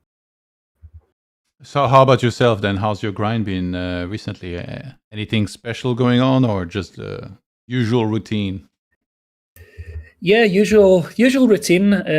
Been quite busy. Just trying to have my days studying, and then have my days, some other days for grinding. And I mentioned on a previous stream that I got engaged recently, so a lot of time spent trying to grind up to pay for all these wedding things. Just been all hands on deck, just doing my best to grind before we take a break here for the holidays. I was playing a little bit of the new format on Coin with the 7 Deuce game. That's been quite fun. I've been enjoying that. So we're DJing it up, are we? Yeah, a little bit here and there. I mean, I think it's nice. I was previously one of these players who was very hesitant to, try out these new formats and experiment a little bit. I think it can be quite intimidating. You're playing for money at the end of the day. If you jump into a new game, there's almost no guarantee that you're necessarily going to be winning at that game. But now I take the mindset of, I'm a poker player. I trust that the adjustments that need to be made, I'm going to make them better than most people I play against. So why not just give it a go? And in those games, especially the fact that there's also a larger ante in play, I think there's plenty of people making plenty of mistakes in those games, like mostly by playing too tight and not adjusting to the ante. And then the 7 Deuce effect is always nice, because especially at a full table, like with the way they've set it up, is you win 30 big blinds if you win a pot with 7 Deuce. So it's like you get dealt 7 Deuce and you get the bubbles inside. It's exciting. So like, do people then stack off pre-flop more loosely within mind that somebody could be pushing with the 7 deuce for all that extra kind of, I want to call it dead money. I don't know if that's the right term, but yeah, all that extra EV with the 7 deuce game? Yeah, it's interesting. It kind of you have to sort of think a little bit about what your strategy is going to be, right? Because obviously you kind of want to be doing a lot of 3-betting, maybe some 4-bet shoving or 4-betting with when you have 7 deuce, but then obviously you can't, be so dominant in 7 deuce that that everyone can just call you off super light. So you have to maybe balance that out. And it's also quite a good idea. Maybe somebody opens, you're in the big blind, you've got the 7 deuce. Maybe instead of 3-betting, you call and go for a check raise in the flop or something in a later street. Just try and be a little bit deceptive that you're not just 3-betting and 4-betting all the time with 7 deuce. So it's I wouldn't call myself an expert at it, but it's definitely fun to kind of flex your brain a little bit and try and come up with some good strategies. But yeah, I think if you 3-bet and then bet jam, people are not going to give you that much credit for having a good hand. So you might need to regulate your bluffing frequency a little bit with non-7 deuce hands. I saw some discussions actually about how like some people thought that 7 deuce game was favoring the nits more. Maybe because of that dynamic, right? Like they just play really tight. They kind of give up the big blinds when somebody has 7 deuce, but then because they always have it and people think that they could have 7 deuce, then they end up getting paid a bunch more. So it's interesting, like who actually would favor in the end. Yeah, I think it's a fair criticism for sure, because if you're a really nitty player and then you play the 7 deuce game and you're still really nitty, but you also play 7 deuce, you've kind of stumbled upon a pretty good strategy because you're getting the bluffs through with your 7 deuce, and other people might be a little bit too wide with their bluffs, because really when you're bluffing in the 7 deuce game, it's worth a lot more if your bluff is 7 deuce within your range, right? So that probably means you have to bluff a little bit less with other hands. But in coin poker's specific format, with the fact that there's a big ante, I think it just it negates that quite a lot, right? I think you can't really play nitty when there's 1.2 big blinds of dead money in the middle. You can't just go like opening like 20% of hands on the button. That's just not going to go well for you. You're just not going to make enough money back with your 7 deuces to make it worth it. Yeah. I don't know. I wouldn't dare dabble into this because I'm already struggling enough with the normal games and tables, but it's very interesting to think of. And actually, it's cool that platforms like Coin are trying stuff like this. Like you never know. Imagine it blows up and suddenly it becomes like the game that people are interested in playing much more. Then I guess it would be good to have started early to kind of know what you're doing a little more, maybe than the pool. Yeah, I mean, there has been a couple of occasions where I've been playing a table for like half an hour, 25 minutes, and then someone will type, "What is the bounty? Like, how does this table work?" And I'm like, they didn't even know the rules for the first 25 minutes that they were playing. So yeah, I think there's definitely value in getting into these games early. And I mean, also, like, I think as poker players, especially us guys that play mid stakes, and we're used to playing with high rake and you're trying to get the EV, I think we sometimes forget that you can just jump in to these games and experiment and have fun and know that you're not going to be playing your perfectly planned strategy, and that's okay. Like you can still work it out. If you focus, you can still gain an edge. Like I would encourage people to be a little bit more open-minded with the poker games that they play, and just try things out, because you might find some extra EV that you didn't know that you were going to find, and also you just might find a new game format that you enjoy, which is a large part of why we play this game, right? You might find a hidden talent as well, right? Imagine you play the 7 deuce tables and like you're crushing for like 5 times usual win rate. That's it. You're never playing normal tables again. Absolutely, absolutely. And also, just if for these high stakes guys, they'll know this well. Like, if once you hit a certain level in poker, like I don't know if it's above, let's say 200 NL or 500 NL, like you just don't have infinite games of your exact format to choose from. Like these guys, like the high stakes guys of the world, they're used to, oh, there's a high stakes tournament going, let me play that, or there's a big PLO game with a fish, let me try and play that. Like you have to sort of expand your horizons after a certain point, otherwise you're just not really going to get much action. So I think it's actually quite beneficial for your long-term success as a poker player to try and experiment a little bit, or not be afraid to even just things like move money around, like be on different sites, be on the apps, whatever that might be, what that might mean for you. Like I definitely wouldn't just bounce around games when you're brand new to poker, like learn your trade. But once you get to a solid level, like you kind of have, I think it's beneficial for you to mix it up a little bit. Chris Hans in the chat asks what my screen name is. My screen name on Coin is Peaceful Journey. So if you've seen me on Discord, I tend to go just by my name and initial, which is Dan C. So yeah, you might have seen me floating around, but yeah, Peaceful Journey is my Coin Poker screen name. But he didn't ask about you. He asked about Pigful Joe Rancy. Close enough. He's just so relaxed. He's so peaceful in his journey that he's just like mashing keys. He's not really focused on his spelling. It's fine. I rate it. And Timibus earlier mentioned Ryan DePaulo playing in an unusual setup. He won a tournament in a parking lot. But how did he even have internet, actually? Or he played on his phone? Or like he used his phone as like hotspot, I guess, for his laptop? Why was he in a parking lot even? Like if you're on the final table, you probably should be home. So my memory of what happened there was, I think he was living in New York, and poker wasn't legal there, or online poker didn't have access to the site, so he had to drive to New Jersey. And if I recall correctly, I think he parked in the parking lot of something like a Whole Foods or something, and either used his hotspot for his phone, or like connected to the Whole Foods Wi-Fi with his laptop on his dashboard in his car, and then won. It was a big tournament. I think it was hundreds of thousands of dollars. I can't remember the exact tournament. I think WSOP, maybe. What the WSOP? Yeah, pretty legendary story for sure. And I think the things we do to have a little bit of a gamble, the efforts we take.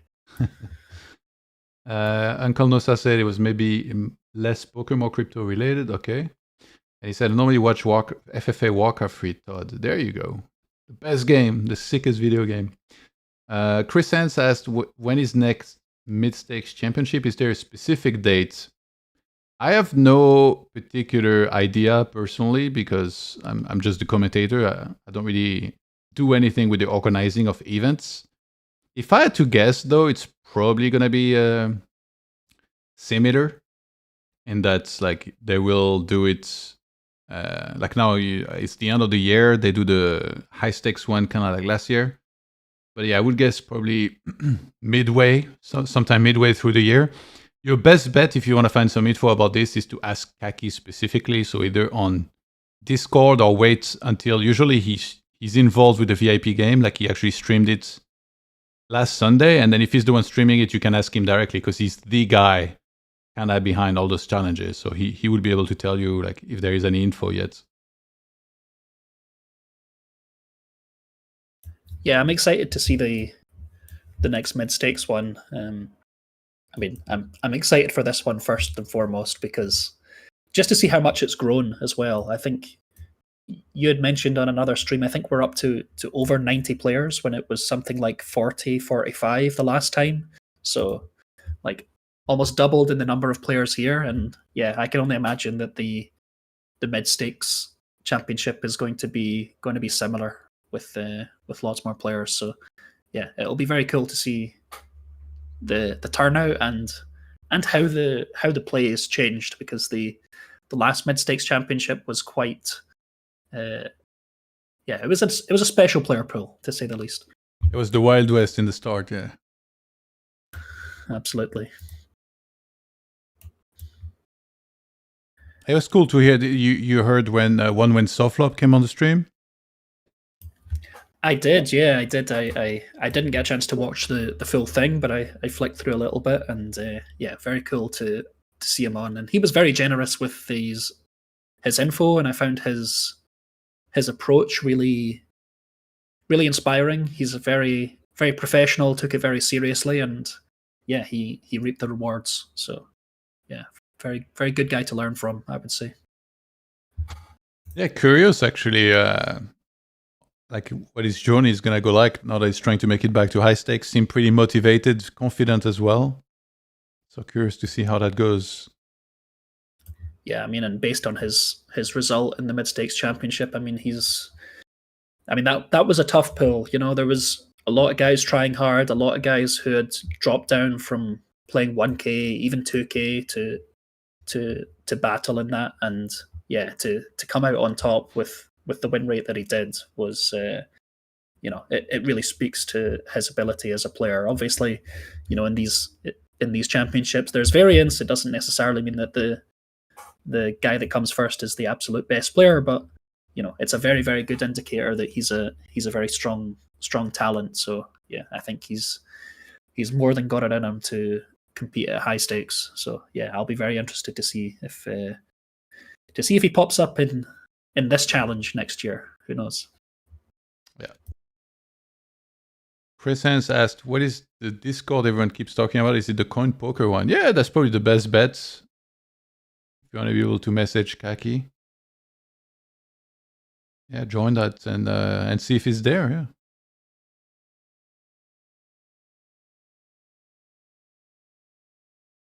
So you followed football mostly as far as sports go these days, I assume, with the World Cup qualifiers. Yeah. I mean, I will follow Scotland when they're trying to qualify for the tournament, and I follow my local team, which is Celtic. You know, I try to watch most games, but yeah, man, following football is it's difficult to to follow all the games. You talk to some guys, especially in the UK, and they have opinions on every single Premier League player. I'm like, dude, how do you have the time? Yeah, it's a grind for sure. But so for the World Cup, like you watch games from home, or you went to like a sports bar? Yeah, just watched it from home this time. Yeah, I was probably just screaming down my apartment block. Everybody around me would have been very confused because I'm sure I was the only person in that apartment block that was watching Scotland against Denmark here, living in Brazil. So yeah, it's just watching it in the house.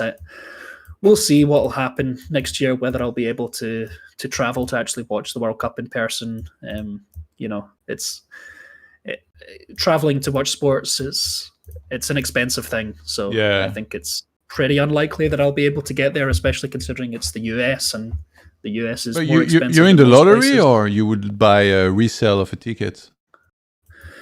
I haven't even looked at it yet. I'm part of the Scotland, or I was part of their Scotland like club for the ability to buy tickets, because I used to go to games quite a bit when I was in Scotland. But okay. Yeah, I'll potentially sign up to the lottery, but I might just. Well, you should already, just in case. Yeah, I might just travel anyway, just even if I don't have a ticket, just to be part of the crowds and watch the games. I'm sure they'll have screens and things set up in and around the stadium. So yeah, I'd like to be part of it, but either way, we'll be watching the games and cheering them on. Yeah, sports is so expensive, especially in the US. Like, it's crazy. Everything's expensive, man. Everything's expensive. It's one of the nice parts about living in Brazil is that cost of living here is a little bit cheaper. But yeah, man, whether it's going to concerts or going to sports events, everything in the UK and I assume the US and Europe is much the same. It's getting expensive to exist. So yeah. Well, I assume like if you go watch the local football team in your city, it's probably way cheaper. Yeah, true. Like especially the smaller sides, they tend to do, and they do good deals for things like families and stuff. So you might get things like kids will go free and things like that. But yeah, I support one of the bigger teams, so it's usually expensive. Which, but I don't go that much these days, considering I'm in a different continent. Yeah, sure. Emil the Raccoon, what we thinking about the GOAT Linus? Well, he's not putting in a GOAT performance so far, but I think all of us are keeping the faith. He booked a 40k win yesterday. He got himself to below negative 6 figures. So he's on his way back. 9 more buy-ins and he'll be in the green. So we'll see how he does. I mean, it kind of depends a little bit as well on how much volume he's going to put in. He's putting in a ton of volume right now and has done for most of this challenge. But I mean, if he keeps up a similar level and plays, whatever 35, 40k hands, like I wouldn't bet against him at least finishing in the green, if not in the top spots, because he's Linus. You can never count him out. Yeah, there's still plenty of time for sure to make a difference. It's 12 days including today, so definitely feasible. Rig deck is so inspiring to me. I mean, the guy's had a horrendous run and still just puts in day after day of huge volume. He seems to have slowed down a little bit in recent days, but 44,000 hands played for this challenge is wild, especially when you're on a 23 buy-in downswing now. Like the guy he just loves it.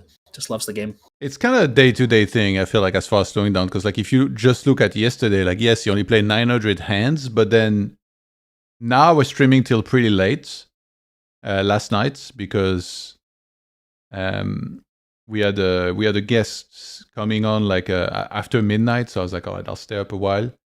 So I did like a 4.5-hour stream, and then I went to bed around 6 a.m. And at that time on the Discord, he was setting up a game because Kevin was also looking. So he started at 6 a.m. and it's now 4 p.m. And he's still in the mix. So I don't know if he played the whole time, but he's putting in the hours for sure. Is he located in the Netherlands? Or I think last time I believe he was in the UK, but yeah, he could be anywhere. Okay. He could be in Asia. Like who knows? Is he actually Dutch? I'm getting confused. I think between Kevin Packy and him, but Rig. I don't actually know where Rig is from. I believe he might be Bulgarian of nationality. Kevin is Dutch. Yes. Yeah, fair. I mean, in the UK, just setting up games at midnight to grind through the night, it's impressive. I think Prodigy mentioned on stream that he's the type of guy who'll just grind until he falls asleep at his computer. He just loves it. That's the spirits. It becomes harder, I feel, when you get older to do this for sure. Yeah, I don't know how old he is, but it's still in his 20s. Yeah, that makes a lot of sense. Well, it makes a lot of sense. It's I mean, it's interesting with poker. Like, there's an element of poker where, because you play it for money, and especially if you're down, there's a little bit of an extra sort of just one more hand or just one more orbit sort of attitude that can come out, and it sometimes can be hard to step away from the table.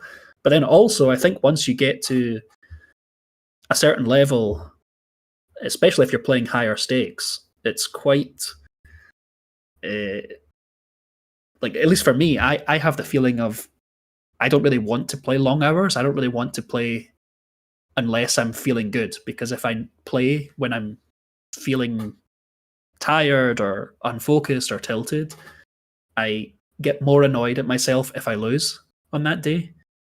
I want to at least look back and be sure that I've played my best. Obviously, it's a slippery slope with that, where at some level you have to get in volume. But yeah, it's sort of an interesting balance, poker, where it is addicting and it is fun to just put in long hours, but also it's not like playing a video game where if you're tired and you grind for 6 hours and you lose every game, that it doesn't really matter. Yeah. It's you could dump 6 figures if you're playing these stakes quite easily, and that's no fun. You want to avoid the incineration of bankroll. Exactly. I mean, you see it. I am quite impressed to see. I mean, you see it with all of these guys, or well, the vast majority of these guys. Like they put in serious volume. You know, like we see some players have different approaches. Rig deck is higher volume than most of the others, and a lot of these guys will. Some of them will play 8 tables. Other ones will just play 2 or 3 and try and focus really hard. But all of them are putting in, or well, maybe not all of them, but the vast majority are putting in serious volume. You know, you see Kevin over nearly 5,000 hands played yesterday. Davy, who's quite known for playing just a small number of tables, playing quite focused, still puts in 1,800 hands, which when you're playing 3 tables, that's a solid amount of hours. So yeah, these guys are all willing to not just focus hard and play well, but also do it for a considerable number of hands per day. They just they're machines. They're poker machines. It's really cool. Who's been your favorite guest so far to hear from that's been on the stream? Man, there's been many. I mean, it's hard to not highlight Llama. I think Llama's and you know, him and Yolan both just grinding for tens of thousands whilst chatting on a stream. Yeah, is great to see and great for the viewers. But I can't understand it. I would just, there's no way I would be doing that if I was playing these stakes. But I appreciate that they're doing it, so that's been very cool. Obviously, when Prodigy comes on and he chats hands, it's really instructive. Yeah, I enjoy all the guests in their own ways. But yeah, I would probably have to highlight Llama for just being Llama, man. He's his own man. Yeah, he's very unique, that's for sure. Hope to get him back on the streams at some points before the end as well. What about you? Any names come to mind for you? You've obviously you've been here for almost every single hour, so it's yeah, you've seen them all. I think I'm usually particularly excited for anybody coming on for the first time and kind of sharing their stories, because I think it's, you know, there's so many unique like profiles and players. Like now, MrLumberjack, you know, like living on the farm and having kind of traveled the world before and getting to where he's at. I just think like it sounds really cool, and I love to hear this stuff.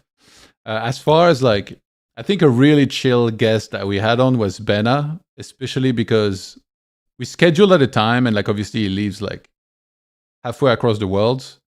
So like we couldn't reschedule, but the games weren't running when we had to go live. Luckily, I had opened the tables and literally all we did was have a casual chat as usual and go over hands from the replayer without having any single table being live at the same time. Yet it was like a super chill stream. So I thought that was a particularly fun stream as well, having Ben on. Yeah, he's great. He's one of those guys that he's obviously an incredible player, has been around playing high or mid to high stakes for a long time, and you know, he's got so much knowledge to offer, but he's also, yeah, as you say, he's very personable, very obviously has that mindset training, that psychology training as well, so can speak to the non-technical aspects of what it takes to be a good poker player as well. And yeah, is also just very, very personable, likable guy. I would highly recommend if anyone's watching to look up his content, look up his YouTube channel and follow him. But yeah, I would agree that he was a great pick for the stream commentary. I'm glad that he found some time. Did you watch the video he did where he's with another YouTuber and he goes over hands and they try to guess what limit this is from?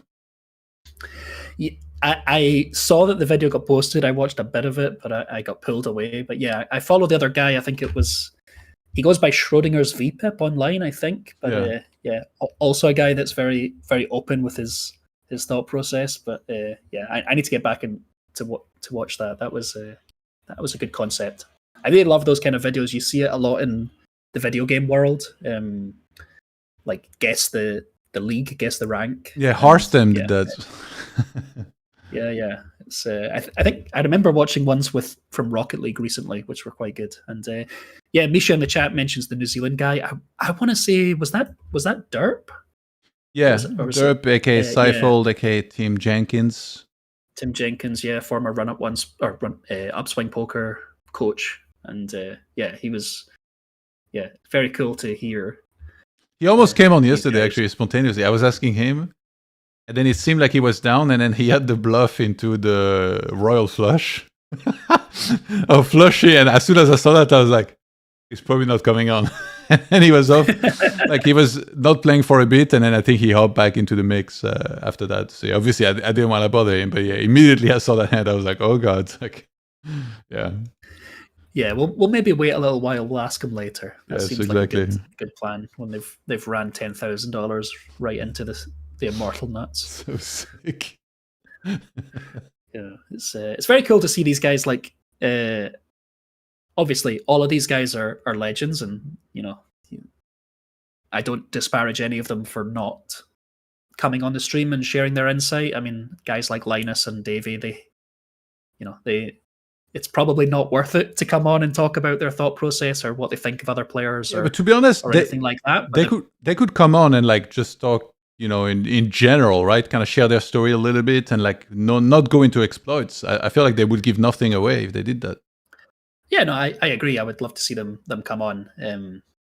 But yeah, I don't blame them for not doing so. But yeah, I give extra respect to guys like Derp and Llama who come on, and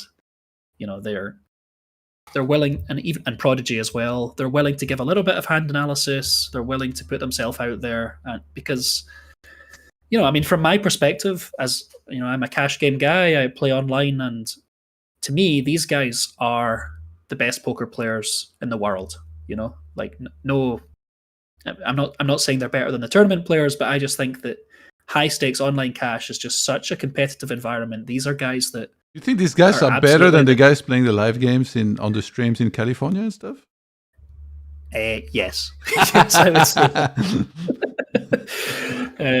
I mean, they're playing in such tough environments here, and the wider poker world oftentimes don't even know their name, which is a real shame, and it's a really bizarre aspect of poker, just because it is so like there isn't this like ladder system, there isn't this world championship. Well, there is now, but there's not previously been good ways, and there really aren't good ways to track who is actually the best. Whereas in other sports, in other video games, it's very obvious, right? You know who the Cyril is in StarCraft, or but there is some ways that exist. They're just like not super well known or publicized. But like the end of the year cash game leaderboard, right? For games that are tracked, it does exist.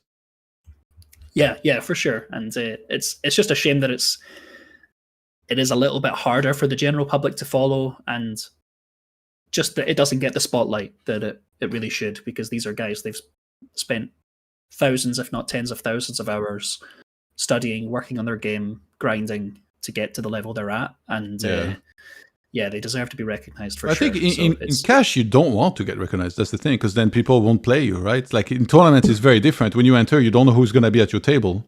So you might enter a tournament and be like, oh, there's like Foxson and all these guys in the tournament, but the chances that they're at your table is like very, very low, obviously. But there is like a proper crusher in there in the mix. But you enter with an idea that like you might still win. Whereas like now in cash, you quite literally decide what tables you're set at. So then, exactly. If those guys that are crushers are there, of course you might just be like, all right, well, I'm not sitting with those guys. Yeah, it's a really good point, and I think Llama talked about this, how he doesn't really want people to know who he is, and especially considering it might affect him being able to get into certain private games, certain live games, which, yeah, completely understandable. I think in cash games, you want to either be unknown or you want to be seen as bad. I think that's very beneficial. Tournaments, yeah, I think generally with tournaments, the biggest tournaments in the world, you can just show up and play, right? There's not a lot of private tournaments. There's a few, there's the Triton Invitational and stuff like that, but generally, if you have the money, you can show up and play. And if anything, being seen as being good is actually beneficial in tournaments, because often the tournaments are so high stakes that you're going to need some kind of backing or staking to play those games. And if you're seen as good, you're more likely to get staked, right? So it's actually a bit of a benefit in tournaments to be seen as good, whereas cash games has been and probably always will be the opposite, where you kind of want to fly under the radar a little bit. But it doesn't take away from the fact these guys have so much skill, and I like to see them recognized for their talent, and that's part of why this championship is so cool. Completely agree.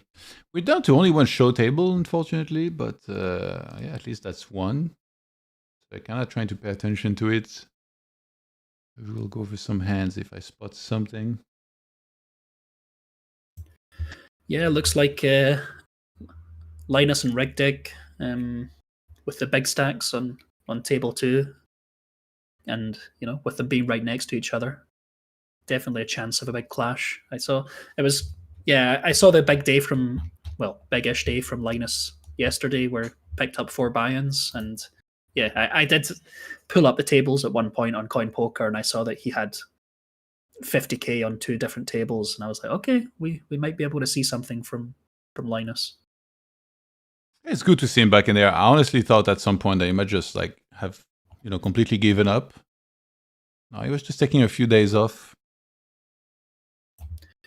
Yeah, I'd be interested to get inside the heads of some more of these guys in terms of Llama's probably the best example of a guy that's played high stakes online for a long time, plays much higher than the stakes here, and Linus and Davy as well will be guys that have played, they're regularly playing things like 200, 400 heads up and stuff. Like they don't, it's not worth their time from a EV perspective to play this game, so they are just playing for the competition, the glory, the maybe the practice and the strategy to stay sharp. But yeah, it'd be cool to it's cool to hear kind of what are the motivations around playing these games, because yeah, for some guys this is going to be a bit of a shot take. For some guys this is going to be around about their normal stake, and then other guys they're just playing for the love of the game.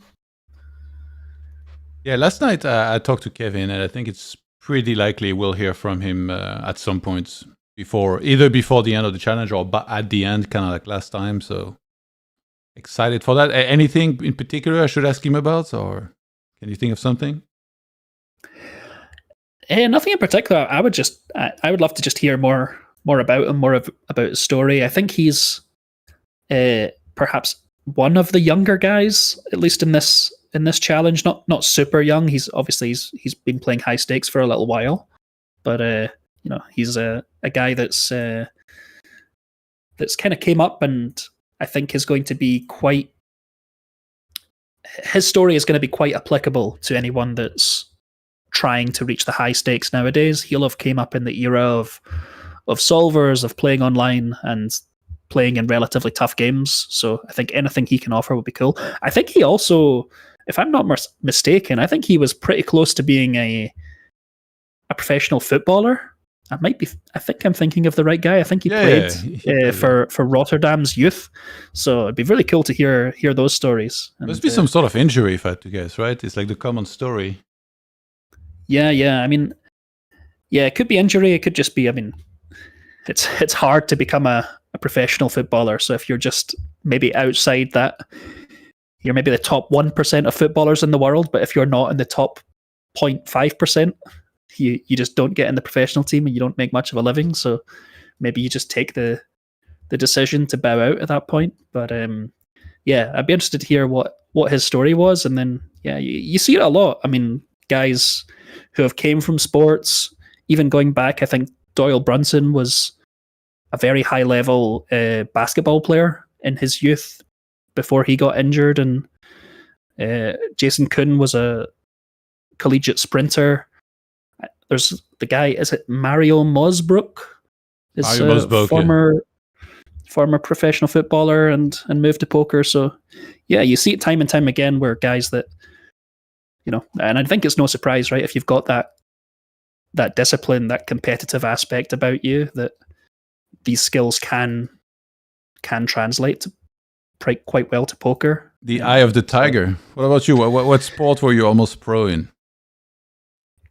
No sports for me. I mean, I was more from the video game side, so I played a lot of video games in my youth. I mean, first Call of Duty I played a lot of, and then played a lot of StarCraft as well, StarCraft 2. And I was always the kind of guy that favored more of the competitive side of video games, right? I kind of stuck to one game for several years and tried to move up the ladder. I never really had the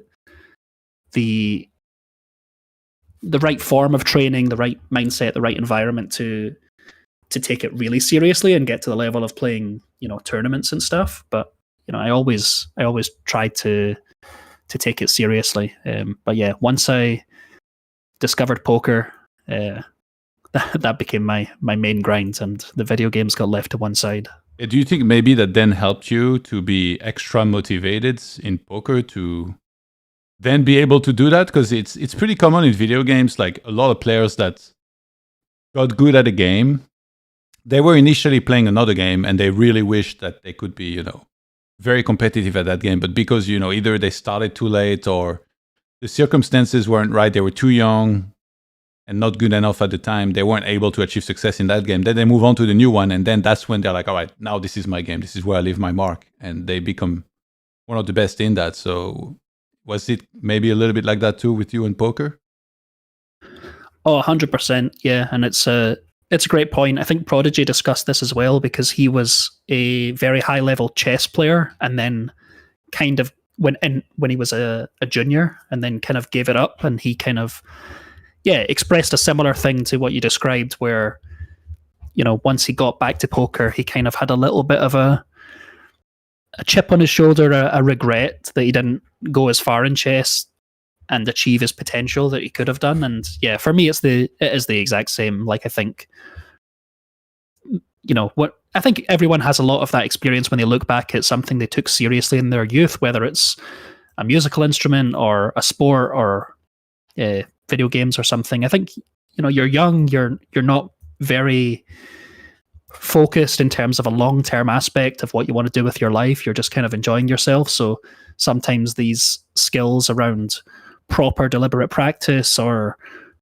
grit or just sticking with something through the hard times just aren't quite as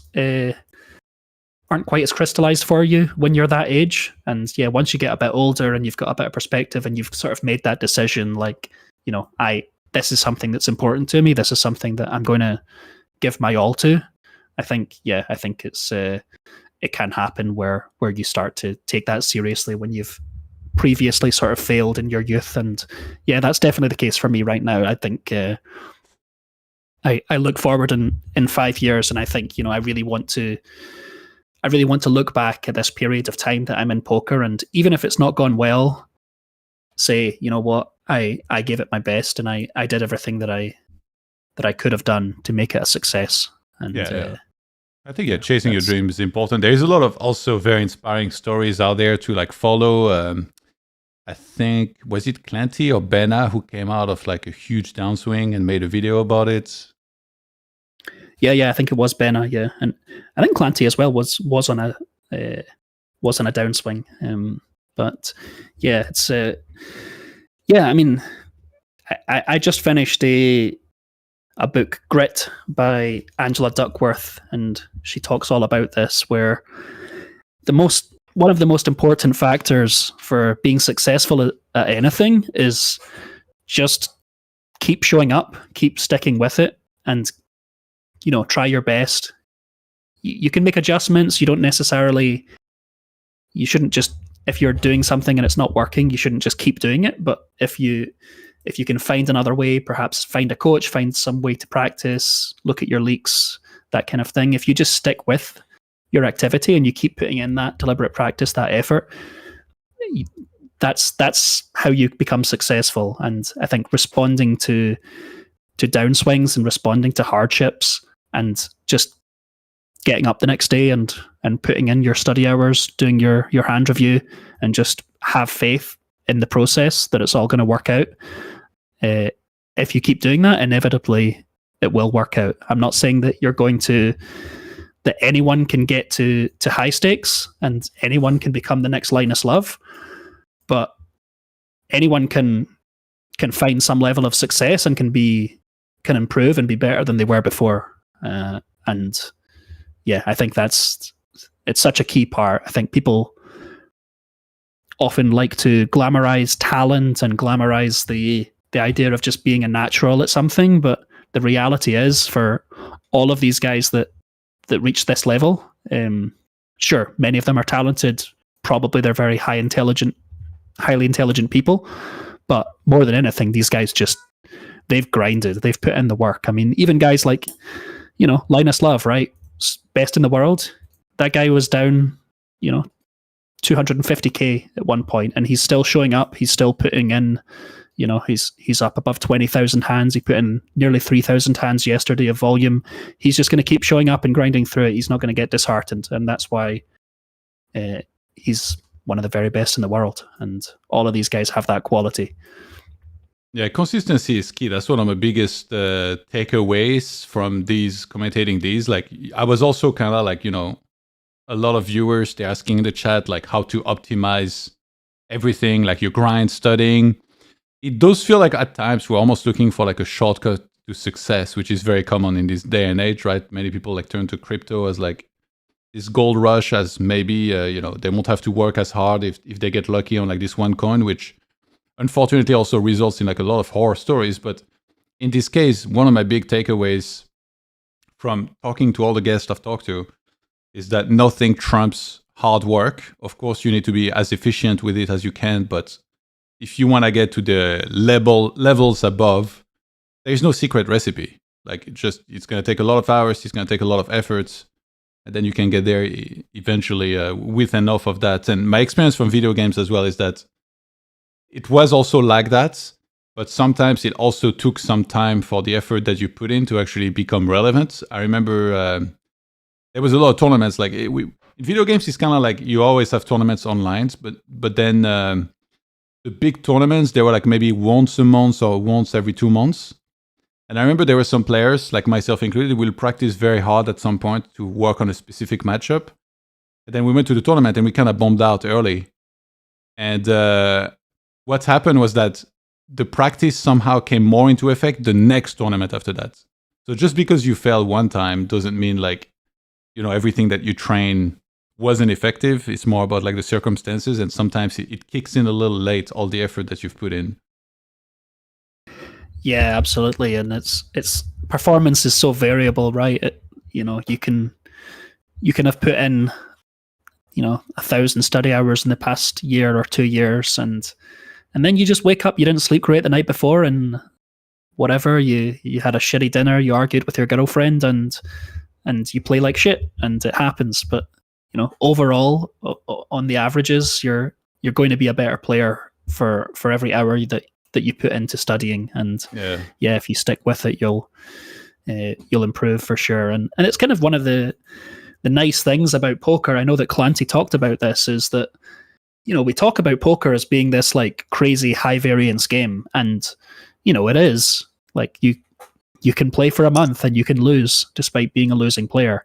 But if you're a strong winning player and you keep putting in work, it's almost, and you're playing in good games, it's pretty unlikely you lose for 2 months, and it's almost impossible you lose for 6 months, at least in terms of big blinds. So in a way, it can be slightly lower variance if you think about other sports. Like, if you're a tennis player and you have a cold on the week of Wimbledon, that's a whole year where, if you were one of the favorites, that could be millions of dollars of profit, and also a piece of potential legacy that you've missed out on because you ran bad and you were sick for a week, right? I think that's one of the nice things about poker is that, at least if you're playing, reasonably low to mid stakes, the games are always available. You can just keep showing up, and you can just put in the effort, and you will see the results. Whereas in other sports, it can be that added layer of variance where you have to perform right now if you're in the World Cup final, or if you're on the stage at some esports event in the final match. Like, there's a lot more variance to other sports and a lot less variance to poker than many people make out, I think. Yeah. Interesting point for sure, yeah. It's interesting though, you said if you slept badly, if you had a bad dinner, or if you had an argument with your girlfriend, like what's a bad dinner that's going to make you, or like, how do you mean a dinner is going to affect you for your next session? I don't know. Maybe. I mean, you ate too many beans, and then suddenly. Yeah, right. It's happened to me, right? I have a big plate of pasta, and I'm just like, I feel like sluggish and slow. I'm like, damn, that's how you meant the chicken and salad. Like, yeah, man, it happens. Or maybe you get food poisoning. Maybe something happens. Okay, shit happens in this life. Yeah. It just sounded like, you ate some bad taco, and it just gave you a bad mood, and then like you're playing your C game in poker. I'm like, what? I mean, we don't need to go down that road, but I think any poker player might have a story or two on that topic. We'll leave it at that, though.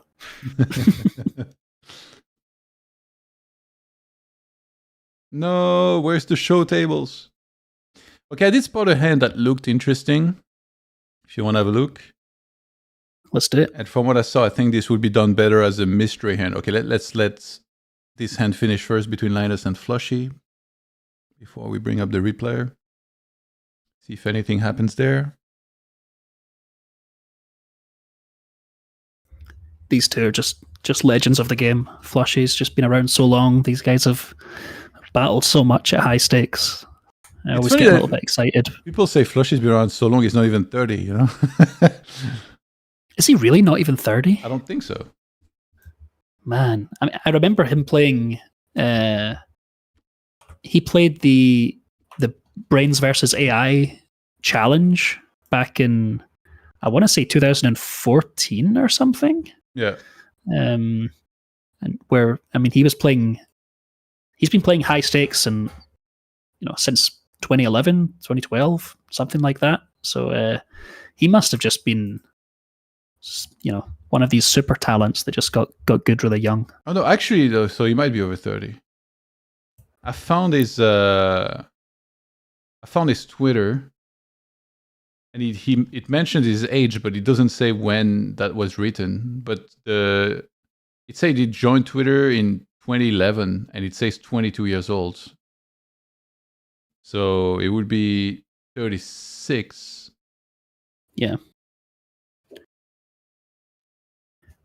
I mean, I think that's probably, I mean, we talk about online poker players like they're all young guys who have just ran up huge amounts of money, but I think nowadays, especially at high stakes, I think mid-30s is probably about average. Like these guys... a lot of those guys that play high stakes, they are like more like mid to late 20s, and sometimes even early 20s. Oh, that's interesting. Like at least the newer guys that have made it there, I guess, at least. Yeah, it's interesting in poker because there was this period from 2003, 4, or 5 up until 2012 that there was just so much money in poker. So if you were 18 in 2004 and you were a poker player, you probably made a bunch of money.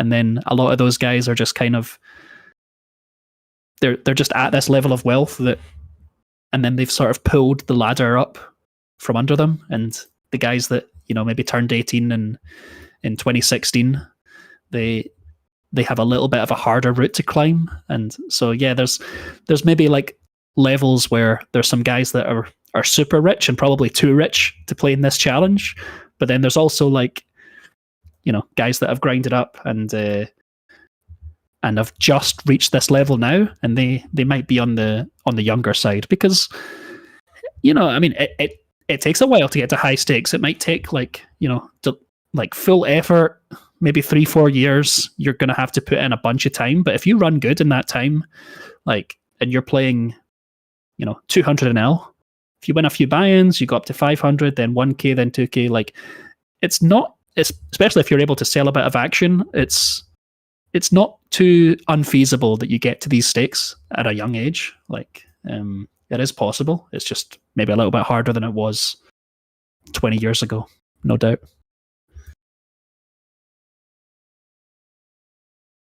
I'm trying to find the exact age, but I cannot find it.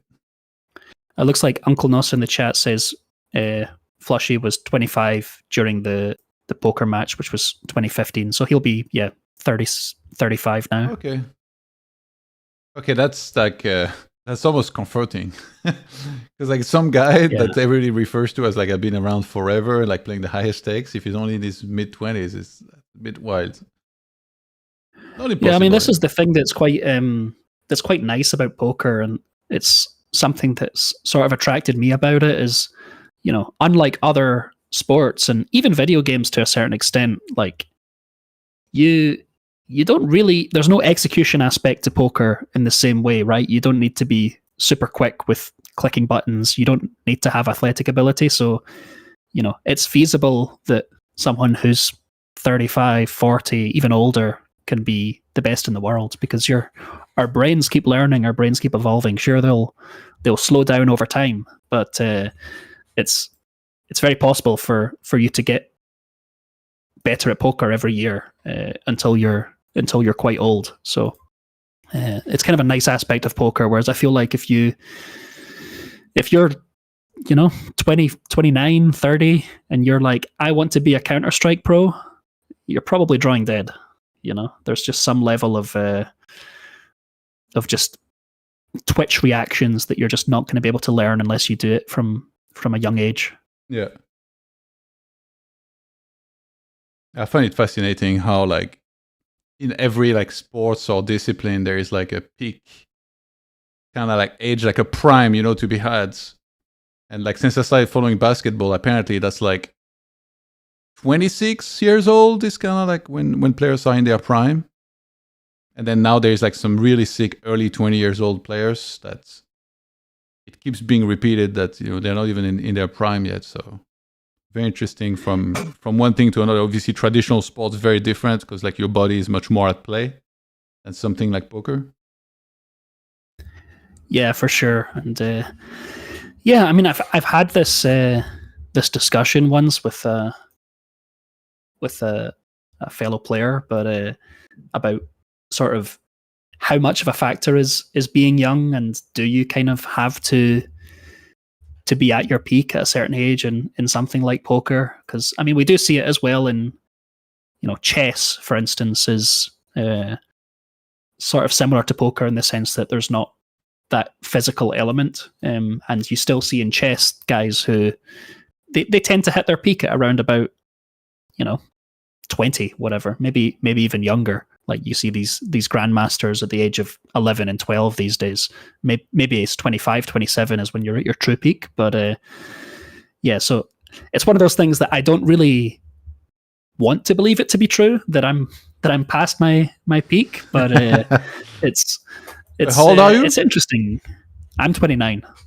So, hey, look at Flushy. He's cooking. He's 35. Yeah, right. And I mean, you 6 good years in you. Yeah. I mean, you do see outliers where, I mean, I think in chess there was at least one guy who was world champion in his 50s, and, you know, guys like Hikaru and Magnus, they've been sort of ranked number 1 and 2 for the last, I don't know, 15 years. And how old are they? You know, they're I'm not sure exactly, but I think they got to be at least in their 30s, if not Let me see. Magnus Carlsen is. But now it kind of seems like Gukesh is knocking at the door as well, right? Yeah, Magnus is 34. So yeah, he's still close. He's closer to 30 than to 40. True, but he's also like. I mean, I don't follow chess super closely, but he's probably still ranked 1 in the world, and if not, he'll be 2 or 3. So it just goes to show that if you're 30, if you're 35, there's no reason that you can't be extremely, extremely good. Yeah. At chess, and then I think by extension at poker, right? You see these guys. It's not like, maybe you have to change your priorities a bit. Maybe you have to change your hours, change your schedule. Maybe you're not going to be able to learn an entirely new game really quickly. But you can keep improving. You can keep playing at a very high level in poker for much longer than you can at basketball. That's for sure. Yeah, Hikaru is 37 and rank 2. Yeah. And then the guy that's ranked 3 is 33. So it seems like, those guys all well above their 30s. Only after them, it's like the guy that's ranked 4, Vincent Kamer. He's 21. And then later down the list, in number 9, Gukesh is 19. That's kind of weird. Yeah, I mean, I think a reason that maybe you don't see guys that are 50 and 60 in here. I don't think it's as much a factor of cognitive decline so much as it is just a change of lifestyle, change of environment, and a change of priorities, right? Especially something like chess. I don't think you can really make a living from being a chess pro unless you're top, 100 in the world, maybe top 50, maybe even top 20. So you have to be the best of the best of the best to do well at chess as a living. So if you're the 100th best chess player in the world at age 22, and you're thinking, okay, do I want to put in 5 hours a day of studying for the next 10 years to maybe be as good as Magnus? Or do I just call it a day now and I go and, work some other job or have another hobby? Because it's a lot of work, and if you're 100th in the world, you're not necessarily getting the financial rewards, and you're certainly not getting anywhere close to what Magnus is making. That's kind of one of the nice things about poker is, if you don't even really need to be the top like 200 in the world. You can be just, as long as you're in the top 20% of poker players, if you're playing in the right games and you have some good opportunities around you, you could be making a solid living, which is it's also about passion, right? Thing. Not just performance and prime. Like, you also need to be enjoying like what you're doing. Yeah, and I think I heard I want to say it was Shroud, the Counter-Strike pro, talked about,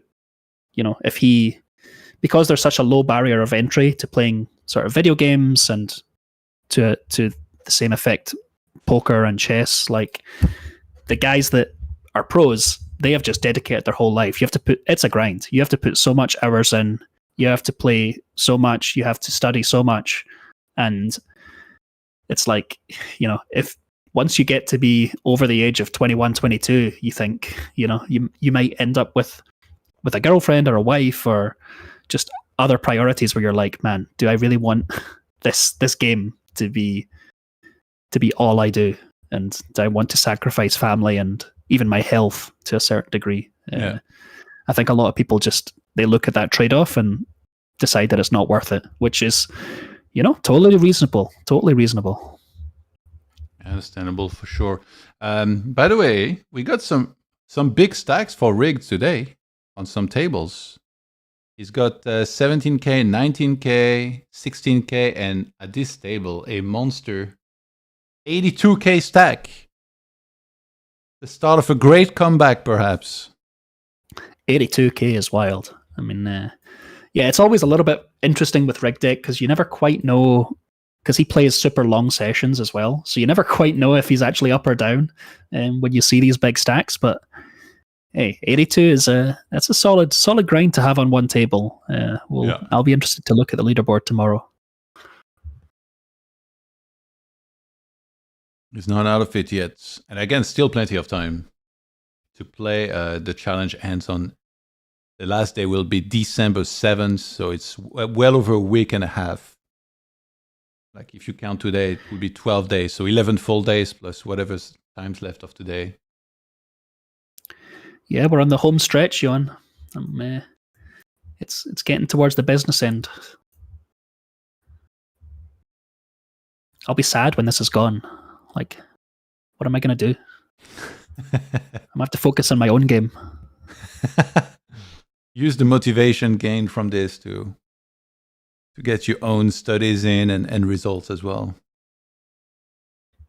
And then wait until the mid-stakes. That's right. And I've heard chatter that there's going to be a heads-up event as well.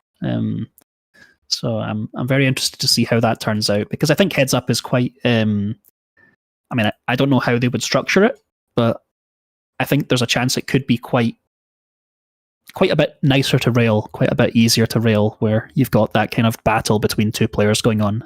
I don't know if there'll be multiple matches happening simultaneously or how they're going to work that out, but yeah, I'd be very interested to see how that pans out, because man, heads up is just so much fun to play and so much fun to watch. There's nowhere to hide in heads up. Oh yeah, you actually like heads up a lot. I wouldn't say I play it a ton, because ultimately Six Max is my game and it's what I've studied and it's what I feel more comfortable in. And also, you have to be a little bit careful at heads up whether you're playing on the right site, whether the rake is reasonable, that kind of thing. But yeah, the times I do get to play heads up, it's super enjoyable. It's I try to. I'll start tables and I'll play a little bit of heads up whilst the games are getting going. I played a little bit of heads up today in the on the 7 Deuce game coin poker tables, and yeah, man, it's a lot of fun. You have to be. I think it can teach you a lot when you play heads up, when you've got these wide ranges and you have to kind of manage having bluffs in every line. I think obviously you have to do that in Six Max as well, but sometimes in Six Max, especially in the earlier positions, it can just come down to huge range advantages and cooler versus cooler sort of situations. Whereas heads up, you have to, you've got so much more to think about, so much. You have to place your hands in all these different lines, and you've also got the aspect of the mistakes your opponents are making. I came from a background where I played games like StarCraft, which was obviously one-on-one, and it has that kind of competitive aspect. And I think heads up sort of, it brings that back a little bit, where you're like, this is my opponent and I'm going to beat this guy. Whereas I think Six Max, if there's a fish at the table, most of the regs at the table are winning some money. It's a little bit easier to not be quite as competitive and have that mindset. Whereas heads up, you've only got one guy, and you have to beat him. So it's a very fun form of poker, both technically and just competitively. Look at this. Kevin opens. Mr. Lumberjack flat small blind. Linus squeezes big blind, and Kevin calls. Oh, we have.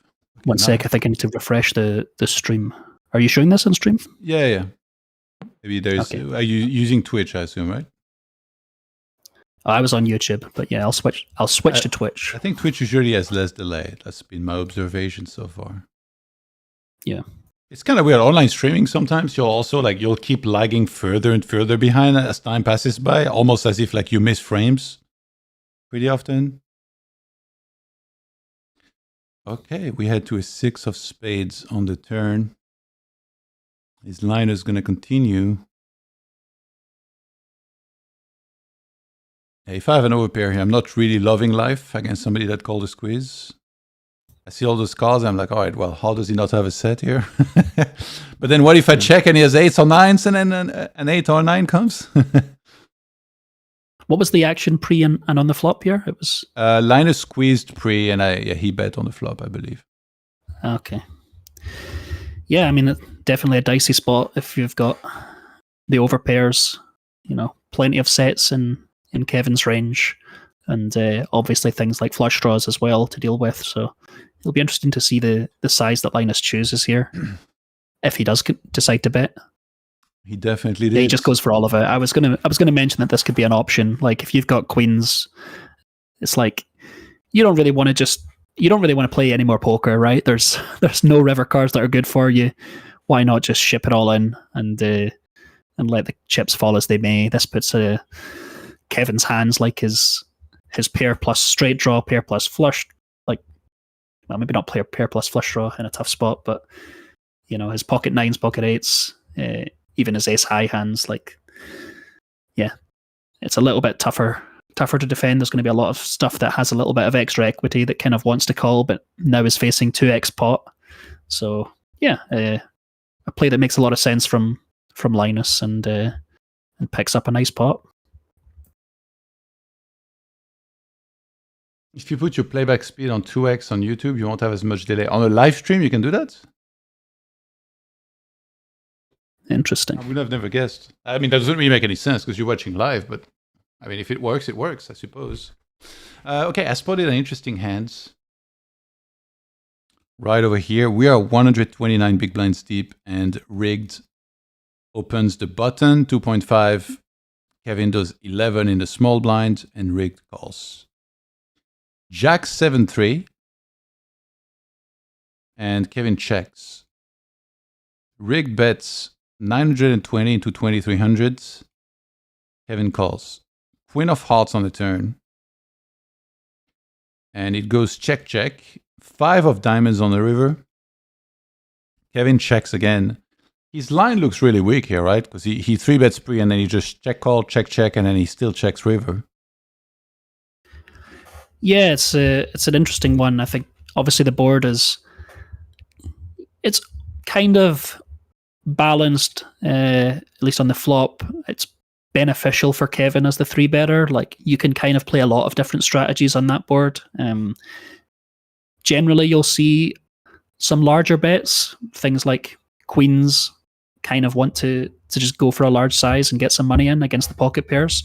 So yeah, he plays probably something close to that strategy where he's playing a lot of checks, and then calls the small bet from rigged on the flop, who's can be betting really wide, right? He can bet a lot of these pocket pairs for protection and put Kevin's like king 10 sort of hands in a tough spot, especially if they don't have a backdoor flush draw or flush draw. And then we see him get to the river, and once he decides not to bet the river as Kevin, there's going to be stuff like weak jack X, stuff like pocket 10s that are going to be in the range, as well as the occasional trap, like maybe a hand like pocket jacks, but generally, you're going to be in sort of bluff catcher mode. And then rigged goes for kind of an interesting size. This is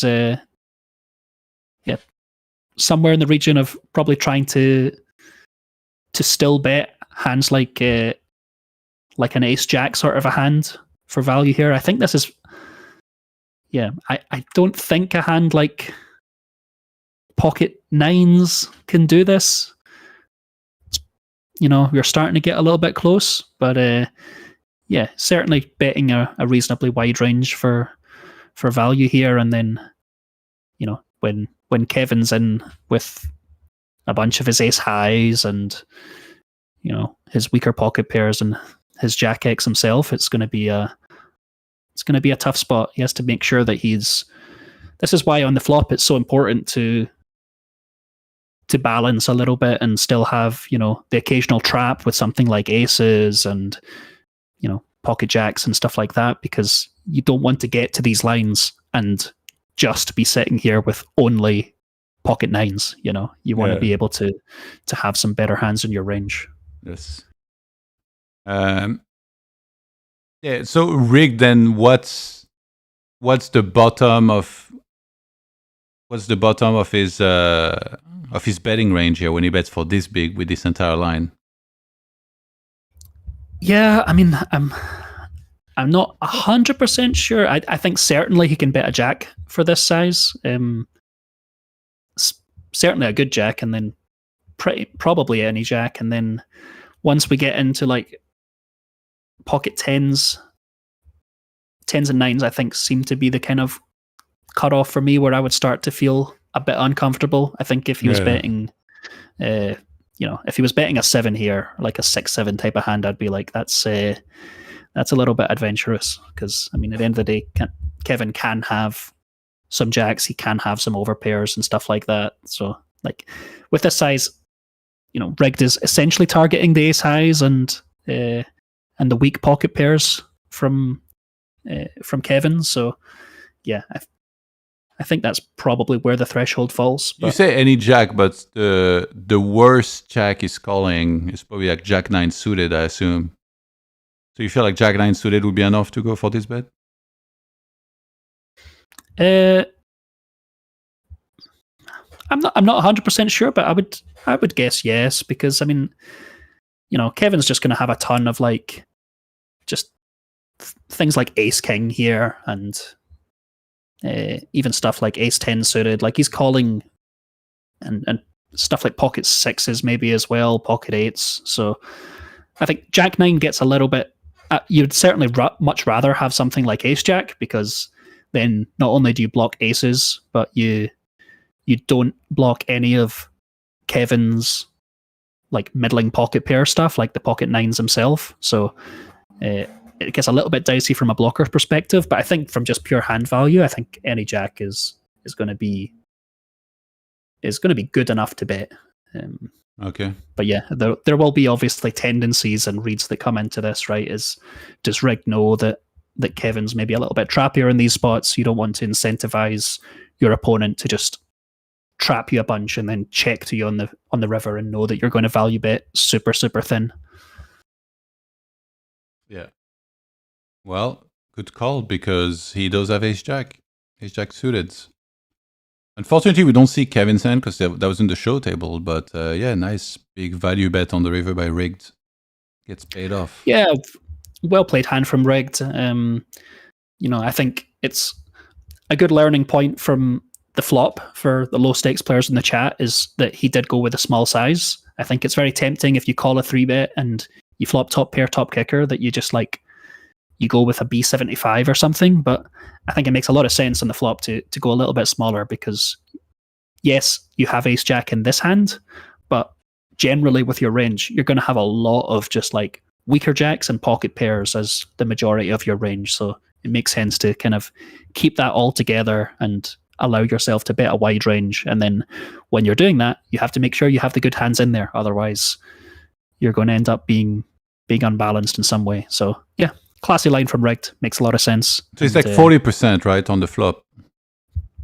Don't most of these spots, like a super simplified version, would be like you bet a third pots? Yeah, I think which is close enough, I guess, to 40. Yeah, this is becoming quite a trendy thing in 2025, as people, it seems to be a bit of a solver line where it likes to bet B40 in a lot of these spots. It quite, technically accurate, where it puts it's the kind of size that seems to put the maximum amount of pressure on ace highs, make them exactly indifferent. Whereas if you'd bet like 25% here, just like any ace high can call pretty comfortably.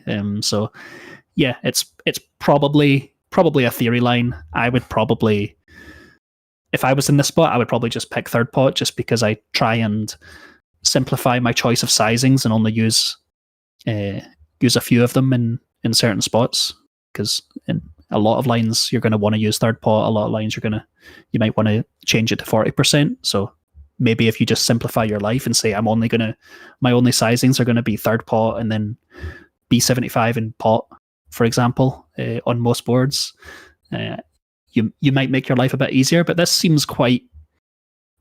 I trust Rigged that this is going to be quite technically accurate. Yeah. Yeah, nice hand. Nice hand. I'll be out by 2 minutes. Sorry. No worries. I don't know what time this message was sent, but yeah, Chowser in the chat said, I found a good coach can help cut down the time, but you need to slam the time in. Yeah, no doubt. I think I think poker is probably one of those games where dedicated studying in an efficient way is very effective. Like, I think people do overvalue just putting in hours and just getting experience. I think that's hugely important. But I think if you hand your database off to a coach and they give you a prioritized list of leaks to work on, and then if you're working on those leaks in the right way, you're maybe producing a notes file of a simplified strategy, and then you're drilling that regularly, or you're reviewing your hands with an aim to fix that specific leak. Like, being efficient in poker is quite important, and it's probably more important than it would be in something like video games. But there's no way around it. You just, even if you've got the perfect strategy, you've dialed it in, you've got your notes pages ready, you know exactly what you're doing, you still need to integrate that knowledge. You still need to put in the hours, be it drilling or just hands at the table. And there's no substitute for experience when it comes to, especially playing against weaker players or playing against players over a longer period of time, where, maybe it doesn't line up with your intuition or your plan for the salt, or it does line up with your intuition, but it doesn't line up with your plan or your overall strategy to make a certain play.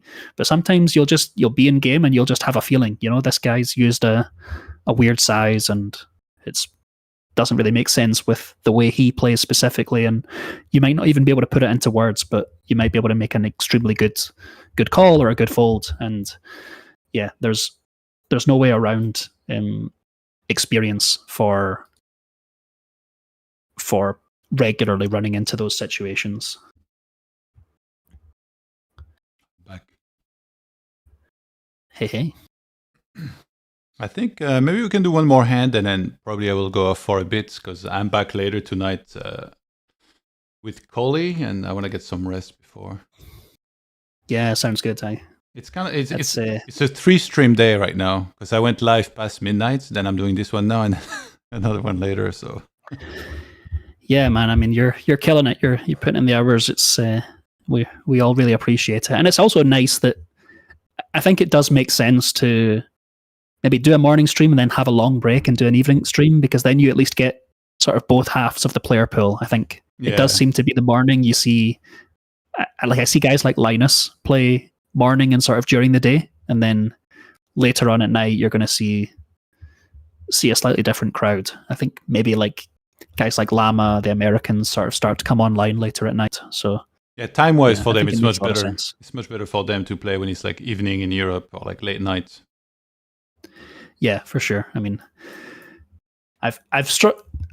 I don't want to say things like that definitively, because you never really know with poker players' sleep schedules. You'll be like, you'll see a guy at the table and you'll be like, wait a minute, isn't he in Belarus right now? Isn't it like 6 a.m. there? And yet there he is. But yeah, of course, generally with, especially a challenge like this, when games are sort of running around the clock, if you're in the US, there's not going to be that many fish that you need to adjust your sleep schedule for. You might as well just play when you're feeling your best, which is more likely going to be during the day than 4 a.m. Yeah. Did you study any specific content recently? Content. I actually took a look through Phil Galfon's new course, the Simplifying Solvers course on Run It Once. And I found that very useful. I thought that was, I think that was really good he sort of lays out his approach for how he uses solvers in quite an efficient, simplified sort of way, where he's able to kind of use them, come up with a strategy based on the outputs that he's given, and then move on. And he also lays out some of the maths behind poker and some of the overarching theory that guides solvers. And I actually did get it. It wasn't a long course. It didn't have a massive amount of videos, but I think all of the stuff I watched, I gained a lot from. So I would recommend that, especially if anyone's watching this who are kind of new to solvers or a little bit overwhelmed and maybe feels like when they try and use a solver, they kind of go down a rabbit hole and don't get a lot of good learning time out of it. I would recommend that course for sure. That was one that helped me quite a bit recently. When was that released? I'm not sure exactly, but I think it was within the last month. Oh, okay, very recent. Yeah, I think so. And also, just, I mean, Phil is just the goat of explaining poker strategy. He's just the OG when it comes to being a teacher, being a content creator, being a chill. coach. It's like him and Uri. Being chill. Imagine if they did a collab. Man, I would be fast asleep in no time. Those guys are just like, they're way too soothing. I do remember like the exact same BPM. Yeah, I did remember talking to Phil in Vegas, and he basically said that so many people have come up to him and said, you know, that I can't get to sleep at night without hearing your voice, because poker players will just they'll just put on a run at ones video before bed and just drift off to the sound of Phil Galfond. Surprisingly common.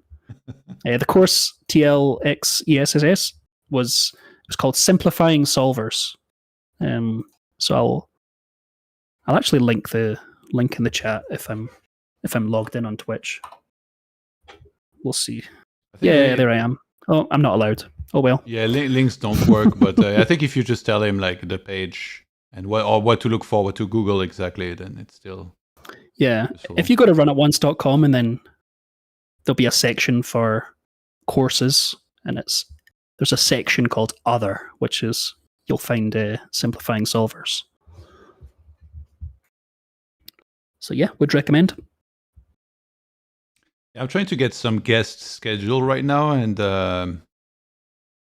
pretty interesting. Like I've talked to a lot of, I got some great suggestions earlier, so I reached out to a lot of people. And Monday we're supposed to have Exploitable join us. Hopefully that will materialize. But nice. Yeah, I messaged. Actually, I just added Free Nachos. I will message him later. I messaged Nevir, someone called Felix that somebody recommended as well. I've talked to Coffee. I talked to so many people. Jared Alderman.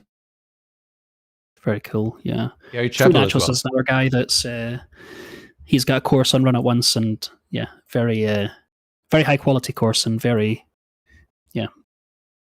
good bang for the buck. I would say he's written or created a course on sort of data principles in terms of, especially at low to mid stakes, what mistakes are people making on average? How should you create a strategy to exploit people? And yeah, it was very solid, very solid. I think different poker players will disagree in terms of what's the best way to become a great poker player, whether you lean more into the theory and whether you lean more into the data side or exploiting individuals. But there's no doubt that just like if you're playing poker and you're in doubt in what to do in a spot, just knowing that, you know, the population tends to underbluff here or tends to overfold in a certain spot versus it's good to have that information just to the back of your mind. If nothing else, if it means that if you know that someone does play in that style, you then know what to expect from that player. So yeah, certainly would be a good guest to have on. And yeah, I saw Exploitable. I pulled up his table the other day, and I think he might have been like potentially quitting the challenge or potentially not putting in much volume. I think he ran into some kind of a bug at the tables, but okay. I'm not sure. I'm sure he'll share the details on Monday. I know he's Brazilian, right? I believe so. Yeah. Yeah, so that'll be cool to hear. We already had, was it Doblo? Yeah, Doblo. He was funny. That guy was really funny. Yeah, and I'm very like, if I could buy stock in Brazilian poker players, I would. I've got a lot of faith that the Brazilian scene is going to do well in the coming years. Like, so many good players at low to mid stakes. There's obviously a lot of lot of stables, lots of crews, lots of coaches who are from the Brazilian scene, and yeah, there's just so many people in Brazil, so many players, and it makes sense almost as a career move for a lot of Brazilians because of the relatively high salary you can gain from poker compared to the average for the country. So yeah, I would fully expect in the coming years more and more Brazilians to show up at high stakes and be doing well. And there's just a culture of working hard here in Brazil, and they're obviously competitive, love sports. So yeah, I think you're going to see more and more of these guys rising to the top. How was the balance of MTT players versus cash? I mean, I'm assuming MTT is like way more popular, but I actually don't know like what it would look like number wise. Yeah, I'm not sure either. It's I'm not as familiar with the MTT scene. I know that there's plenty of good high stakes Brazilian MTT players. I know they have a bit of a crew. There's guys like I think it's Yuri Jivalevsky, probably the most well-known sort of high-stakes MTT crusher from Brazil, and but obviously Cash has some good big stables as well. So yeah, we'll see. I think it is interesting the whole Cash versus tournaments thing. Do you what one to choose? And ultimately, I think it comes down to your personality and what you enjoy. But yeah, like I've always been a Cash guy. Always enjoyed that side of life. Yeah, I can see the appeal for MTTs as well. Yeah, but personally, yeah, right now I for sure enjoy Cash much more. Yeah, I mean, there's flexibility for me. When I got into poker, I actually this is not the way you should approach poker, but I remember there was kind of the common wisdom at the time was that Cash is harder and cash game players are much better. There seemed to be a level of respect afforded to guys that grind cash games, and I got sucked into it based on that. I was like, I want to be respected. I want to play cash, and I want to play the real game type, the one that's truly a demonstration of skill. That's not how you should approach poker. You should be like, oh, the tournament players are bad, let me go and play a bunch of tournaments. That would have made way more sense. I probably would have been much more successful had I played tournaments at the time. But yeah, it's each their own. I think people are in the game for different reasons, And yeah. I think nowadays I can see the appeal for sure, right? Like it's like a battle royale, right? Only one winner at the end. Like there's nothing quite like the high of winning a tournament. Oh, 100%. Yeah, it's just it's so much fun when you're in those deep stages, especially if you're the big stack and you can put pressure on everybody. And yeah, it's some big dopamine hits in tournaments for sure. I can see not wanting to quit that if you've had some success there. And one thing I'll add is, that opinion about cash players being better, I don't think that's true anymore. I think a lot of tournament players are extremely good and get a lot of respect, as they rightly should. I think now that the solver wave and the software wave has taken hold of the top tournament players, I think a lot of those guys have gotten really, really good. We've had some tournament players play in this challenge and compete. There was TopCat, I think. Bowie Effect was, Trackmaniac was Bowie Effect. He played a few hands and did some commentary as well. And I think it was about a lot of these guys. anti-tables though, right? Because like it's much closer to what the MTT players played. But Chris Brewer also played in that. Yeah, and that guy's plays Giga high stakes, does very well, and seems to be, he was for a long time the guy that was just that ran the worst at high stakes, like seemed to constantly be just outside the top spots, and then I think picked up a few big wins recently to sort of save his reputation. And yeah, obviously a very good player who's been playing high stakes for a long time. Tick says in the chat, I just got Uri's new course on Upswing and the solver part is so hard for me to follow. I kind of feel like this type of stuff is like you're meant to study it more than once. And then every time that you go back over it, you're going to understand a little more. I had that with a lot of pieces of content, especially when I started out playing poker and I started studying. Like it was all kind of like so complicated. Now in retrospect, I just look at it and I'm like, yeah, no, like this makes perfect sense. And I feel like even recently, actually, I struggled with truly like understanding very well what polarized and linear is. So I kind of went back over it again a bunch of times. And now I feel like I understand better.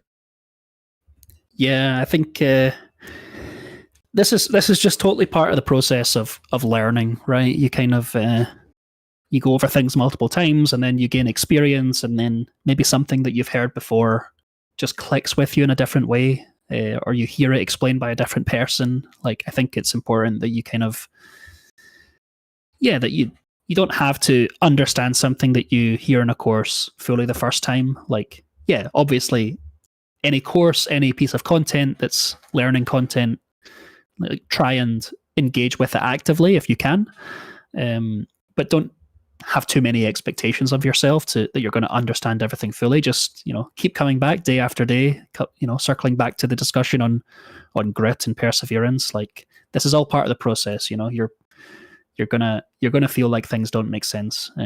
For me as well, like, even things like just the generic mathematics of poker, the theory of poker, things like minimum defense frequency and pot odds and stuff. Like, I feel like regularly, like, throughout my career, I've came back to those concepts and been like, you know what, I didn't really think about them applied in this exact situation in this exact way. So it's all useful. It'll all be connected. I mean, I would love to.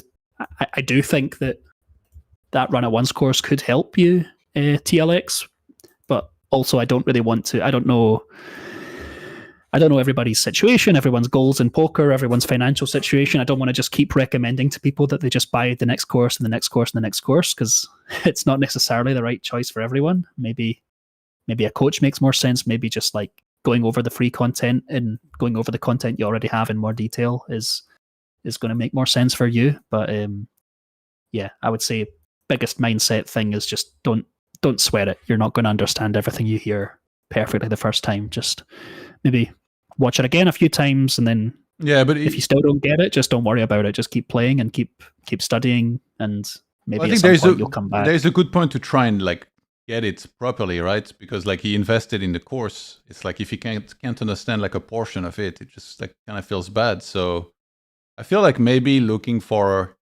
somebody on Discord to have a look at it with that maybe could help, or hiring a coach for an hour, and then like going over that section with the coach, having him explain to you exactly what's happening might be a good thing to do as well.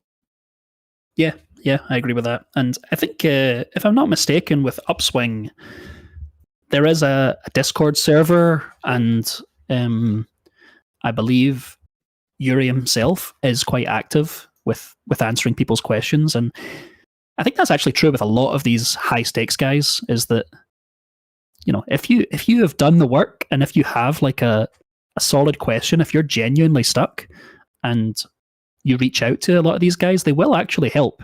I think people are a lot more open than you think they might be. I wouldn't be afraid or hesitant to reach out if you're confused about stuff, for sure.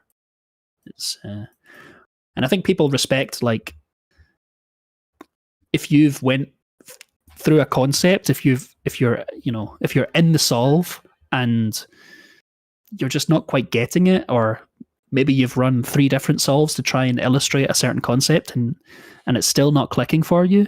If you can show your work, like, hey, I've ran these 3 solves and I'm trying to understand this concept, and I just don't quite get it. This is happening and I don't understand why that's happening.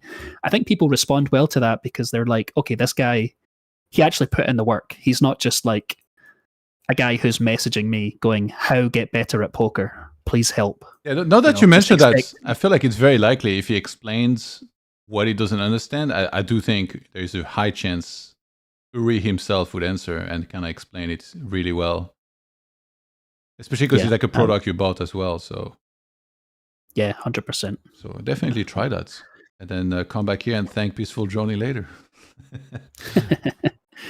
Absolutely. And yeah, I think people respond well to just like, you reach out to them, you're looking for expertise, and also if if they can see you've put in the work yourself also, right? I think, you know, any of us that are kind of like, that have some experience or some kind of expertise in a given craft, if someone comes to us and wants to be just spoon-fed information and doesn't put in any work, it's kind of draining and tiring to engage with that. But if you can see that this person's enthusiastic and they've put in work and they have genuine questions, then I think most of us with expertise are happy to help out. I think you've probably had similar experiences with Warcraft 3 and coaching people or whatever, like, you know, the guys that are actually interested and share your passion for the game but are a little bit stuck.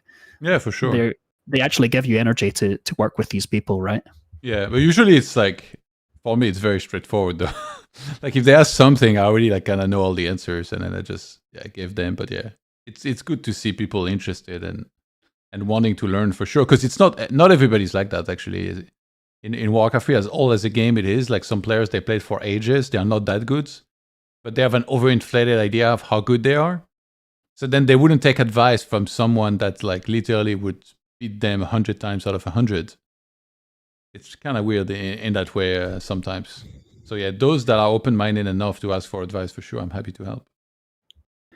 Yeah, I think a lot of the time with getting better at whether it's poker or a skill or anything, like I think if we take a step back, sometimes you know what you need to do to improve.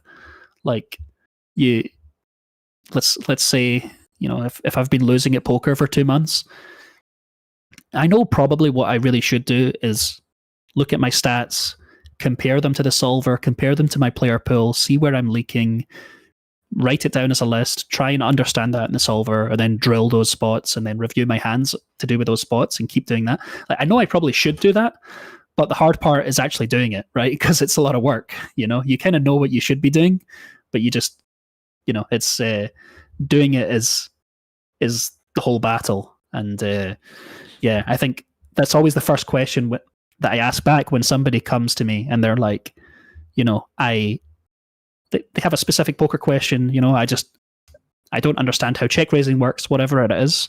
Always my first question back is usually, well, what have you done to work on this so far?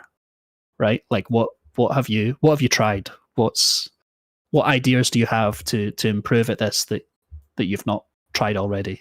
Because whether it's video games or poker or something else, like probably the answer is available. It's just not as fun. It's not as satisfying, and especially if you're just like the type of player, like the video game personality, where you just want to grind. And I think this is the factor that had those Warcraft 3 players stuck at a level. They just want to grind on the ladder. They just want to keep playing and playing and playing, and they don't actually want to look and be like, hey, is my build wrong?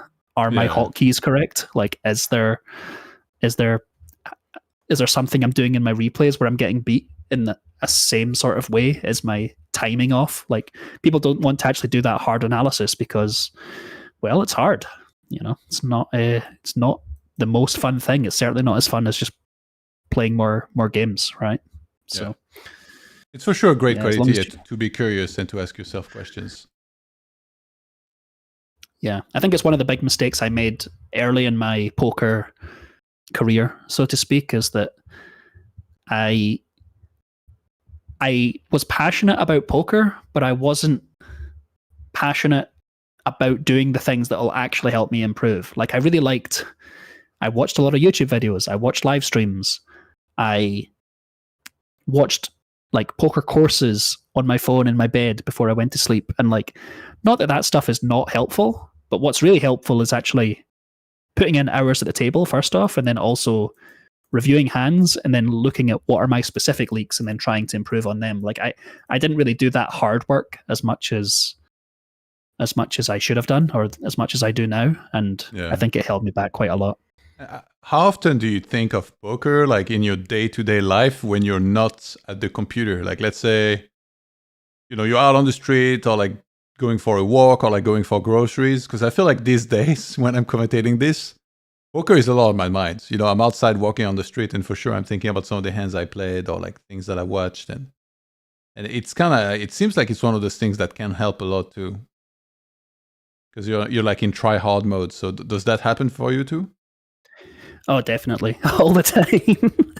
Yeah, it's it can be hard to switch off from poker. Like I think I've gotten better at it over the years, where I think it helped me like having a schedule, and I'll study my set study hours during the day, and then once I'm done, I tend to I do things like go a walk, or I watch TV show, or I spend time with my fiance, and like I think if I've had a good day of work, I'm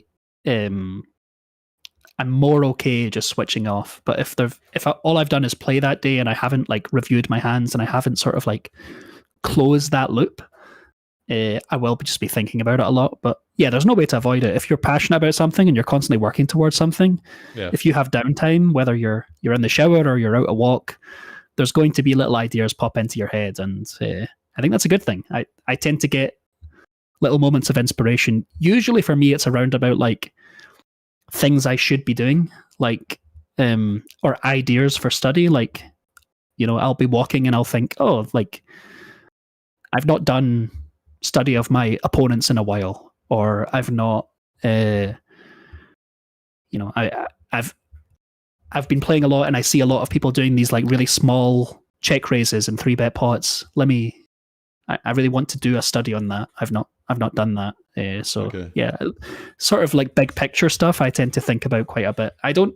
Nowadays I don't get too stuck on individual hands. Although it happens. You know that meme of like the couple in beds, and it's like there's the bubble of what they're thinking over their head, and the woman is like, she's like, I bet he's thinking of other women. And then the guy, it would be like, should I be betting 40% on the river or 125%? Yeah. I'm like lying awake. I'm like, should I just go for the more simplified c-bet strategy, or should I just stick with my polar approach? That's it so happens. good. It happens. Yeah. HDP in the chat asks, what's more important, identifying our specific leaks or pool leaks? The reason I ask this is because I often think both are often interrelated. Like I notice my fold to 3-bet is high, but also the pool under 3 bets. So sometimes it's hard to figure what is the right threshold. Hope you get what I mean. Yeah, I think you're spot on. Both are important. I think different poker players will have different opinions, it'll also vary depending on your long-term poker goals and the games you play in. Like if you are happy playing as a hobby and you don't see yourself moving up in stakes, and you're just like, I want to play 50 NL and I want to make that a living, maybe, or not a living, but I want to do as well as I can in those games, but poker's not going to be my life. Then maybe you focus a little bit more on the player pool, and you're like, okay, let me these are guys I'm going to play with day in, day out for months and months, so let me try and beat them as best as I can. Whereas if your goal is to get to high stakes, maybe you're better off looking at just making your game very theoretically solid. So it depends a little bit on those factors. For me, I think a good approach, a good balance has been like looking at your stats, seeing where you are deviating from theory, and then taking, let's say, the 5 most important spots based on like volume, based on how common those spots are, how big the pots are in those spots, and then being like, okay, I have these 5 leaks, but this one, number 1, it's leaking in an opposite direction from the pool. Like, for instance, let's say, yeah, I'm not 3-betting enough in the big blind, to your example, and also the pool is under defending versus 3 bets. So then I've looked at that stat, and not only am I away from GTO, I'm sort of getting exploited by the player pool, because the player pool is also away from GTO, but they're in the other direction. So I would use that as like a way to prioritize those. But in terms of whether let's say the ideal 3-bet percentage is whatever, 15% from the big blind. If you think people are overfolding, it's like, do you go to 20% or do you just try and get up to 15? that's kind of a more philosophical question, and it's sort of up to you and your goals and what you do. But yeah, I think they're often interrelated, as you say, and yeah, I would use it as a prioritization. I would use the pool date as a prioritization technique, more so than something to aim for. But yeah, it depends on you. It depends on what you enjoy. A philosophical question. I like that. Meditations with Peaceful Journey. Yeah, man, we're all on a peaceful journey here, man. You gotta keep it as peaceful as you can. For some of us, it's absolute chaos out there. We're getting check raised when we don't want to, and we just kind of hate life. So I had a hand. Sorry, I was just gonna say, I've had people at my table say, "You don't play very peacefully, Mr. Journey," and yeah, it happens. It should, for sure. I had a hand in the replayer. Maybe we can have a look at this one, and I think that'll be it for now. Sounds good. So I think there was like the glitch with the extra numbers, but it's an open from Biluzin on the button. Gary defends the big blinds, and we head to King 9 Deuce, Rainbow. Biluzin continues for quarter. He gets called. 5 of spades on the turn. And this time he overbets. What in the world? Yeah, this is this looks crazy from like maybe a low stakes micro player perspective, but on these boards where you've sort of bet range on the flop and the board is really good for you, generally speaking, you want to do a lot of overbetting on these turns that don't really bring in any kind of draw and don't affect the boards. Like Biluzin, his main value bets are going to be like ace king, maybe king queen plus, and all of those hands are still essentially the nuts versus Jerry Woo's range. Jerry decided not to check raise the flop. It cuts down a little bit of the combos of pocket deuces and king 9 and king deuce suited and hands like that. So yeah, if you've got ace king here, if you've got aces, you're thinking, I have the nuts, you have a big advantage. So you tend to use big sizings. I think this possibly might be geometric. I've not looked, I didn't quite catch the stack sizes. You tend to see this quite a lot where people size in such a way that they're putting in the same fraction of the pot on the turn as they would on the river. So like, yeah, he goes roughly 2x pot here, and let's say that works out to about 4k in the middle, and then he can bet 8k on the river, which is roughly 2x pot again to get all in. So you tend to see sizes like that being used, and I assume that's kind of roughly what he's going for here. Yeah, so yeah, on the river there is close to 9k in effective and 4k in the middle. And it's a 4 of spades river. Gary checks, and Biluzin ships, as you predicted. So what is he repping then at that point?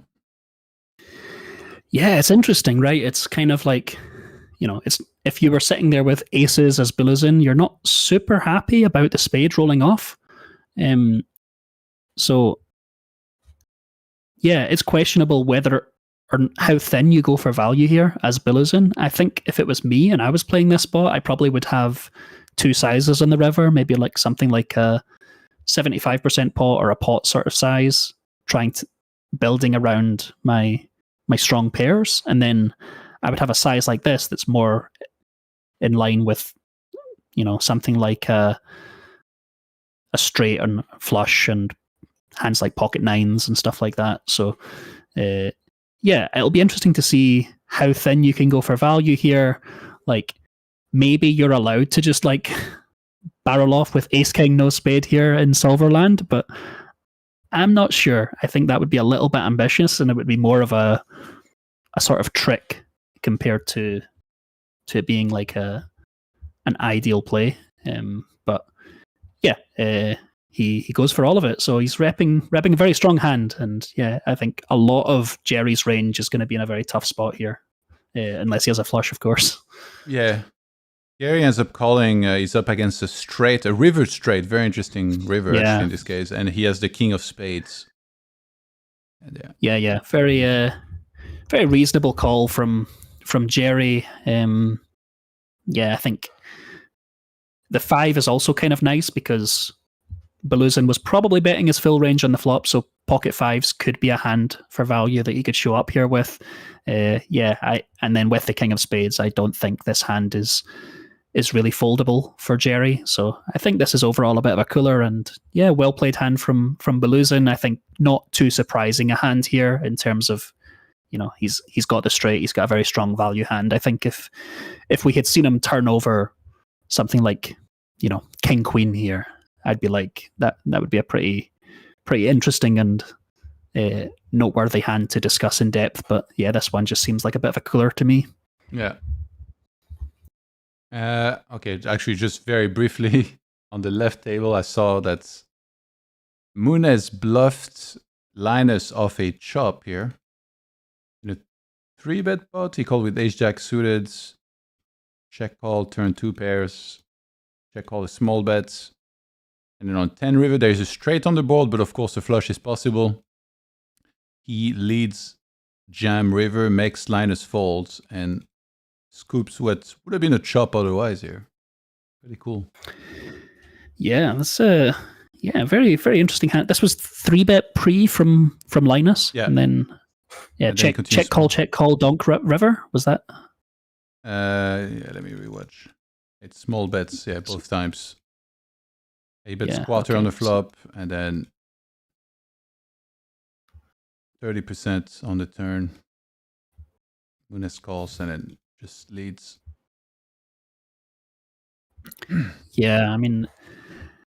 Very, very disciplined fold from Linus. I think it's quite, when there's so much on the board that or so many of the range that you chop with, it can be easy to just be like, okay, this guy's screwing with me. Let me just put the money in. But in this format, with it being no rake and the tighter positions, a lot of Munez's calling range is going to be suited stuff. Like he's never going to be folding pre with stuff like 6-7 of clubs here. So there's lots of that stuff in the range. Also, it's like quite a high board. So like, Munez is going to be 4-betting a lot pre-flop with things like aces, kings, maybe queens at a frequency, although queens through 10 starts to get a little bit more in the call region. So you're not going to really see a whole lot of hands here that are going to be chopping here. Like even if Munez has a hand as strong as, maybe even a hand like Queen Jack. Like Queen Jack is not super thrilled to call the turn versus Linus's double barrel, right? Like Linus has so much so many sets, so many strong 2 pairs. Like if you've got Queen Jack on the turn, you're essentially in bluff catcher territory because Linus can also have the straight on the turn as well. So a lot of Munez's range when he gets to the river is going to be flushes, and then so Linus does choose to get out of the way. You know what's interesting? Like a hand that Linus 3-bets pre. Like if you think in terms of suited hands, one of the main ones that is going to 3-bet, or like I guess 2 hands specifically, is ace-5 suited and ace-4 suited. But now it's ace-king jack of clubs, so you can't have ace-x of clubs. Yeah, absolutely. Yeah, like Linus is going to be 3-betting, as you say, hands like ace-5 suited, but he's not, and maybe even a hand like king 9 suited might squeeze in there from time to time, depending on what he thinks of the opponent. But you're absolutely right. Like stuff like queen 9, queen 8 is going to be, we're starting to get really wide in terms of 3-betting. I don't think those are really happening. So it does block a whole lot of combos from Linus's perspective of flushes here. And Linus is just going to have so many like just high card stuff, and then is going to be it's in a tough spot for Linus's range. I do wonder if there's any reads coming in here, whether we've heard in the past from guys like Prodigy that Munez is a little bit of a tighter player or plays a little bit more straightforward, but Well, it So kind of maybe flipped the Nunez script. using his image there, right? Yeah. Yeah, So everybody's been saying he's been playing really sharp actually as of late, and it seems like he started calling a lot more on river because everybody seemed to understand. You know, he was maybe a little nitty in those spots. So now he just started calling and printing because everybody is still trying to bluff him, maybe. So yeah, right. This is classic poker, right? You know, use your image. If you're seen as the tight guy at the table, maybe you turn up the aggression a little bit, and you're going to get a lot of respect for a long time. for sure, for So, sure. yeah, well played hand from Munez, and yeah, I mean, you see his hand even on. He's in such a rough spot on the turn, even, right? Like Ace Jack is just going to be is quite. You're not loving it, but it's against getting small tough bets, to beat you a have lot to of the call. hands that line his hands. Yeah, like Yeah, he's and, not loving he's- it. It was a small bet though, right? That made it easier. Like Yeah. against big bet, it's totally different, I assume. Yeah, it's a small bet, but it's also pretty unlikely that Linus is betting hands like King Queen here. So your hand is almost a bluff catcher on the turn, but yeah, you probably do just call because you know it's Linus. He could be bluffing, and then you still have outs to hit a boat on the river potentially, and you know maybe Munez had something cooked up where he thought if it bricks off or if there's a 10 or something that he can rep the flush a little bit as well. Maybe this is part of his game. You know what's funny is that on the river, Linus might have been thinking about bluffing himself. Then Yeah, it's right, like he gets Linus jammed could just- into. It's like you took that option from me. How dare you? Yeah, this is very possible. Linus could just have been sitting there with just complete dust, you know, 6-7 of hearts, and just thinks, you know what, this board's good for me. Let me put some pressure on, and then gets jammed on. It's very possible. Yeah, a pretty cool play. All right, hey, it's been fun as always. Thank you for joining. You are welcome back anytime, and I wish you a good day. And if you have any shout outs, the floor is yours. Yeah, well, thanks to you. Thanks again. Great work as usual on the stream, and yeah, it's the pleasure is all mine to be on there. And yeah, if anyone is looking to improve at poker and wants to study, feel free to send me some hands. I'm danc2501 on Discord, so that's probably the best way to find me if you're interested in chatting a little bit of strategy. But otherwise, just my biggest shout out goes to the players in the games. Right, these guys are the very best players in the world. They, as I said, have not got that much reason, financially speaking, to play in these games. These are not soft games.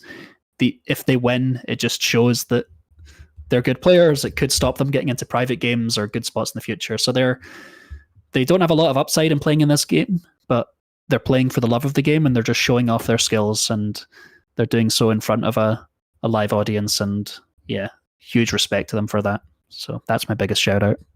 Thank you, sir. I'll see you. We'll see you later and hear from you again, hopefully, and wish you a good day. Sounds good, man. You too. See you guys. Take care. Bye-bye. All right, guys. That's it for now. What's his Discord? Well, I will write it in the chat. Dancy2501 is Peaceful Johnny's Discord. I might put it in the chat. But yeah, so big shout out to our guests from today. That was MrLumberjack earlier, who we heard from for the first time, and then just now Peaceful Johnny as well. Big love to those guys. Shout out to all the viewers, and of course, big thanks to those putting this challenge together, Coin Poker and Poker Strategy. Make sure to give them a follow on all their socials. You can see a bunch of them on the screen here. It's PokerStrategy.com on both Twitch and YouTube for the stream. I'm JuanRoman on Instagram and Twitter, Todd on Twitch. And I'm back in a few hours, actually, in a little bit over, let's say like 2 hours, 20 minutes. If all goes well. Oh, no, sorry. 3 hours and 20 minutes. At around 9 p.m. CET with Coley, one of the players that played in the Mid-Stakes Championship, to hang out and talk some hands, as always. Hopefully there'll be table running, but even if there isn't, we'll go over some hands from the replay, I'm sure. So I'll see you guys in a few hours. Much love, everyone, and yeah, get some rest, and I'll see you guys very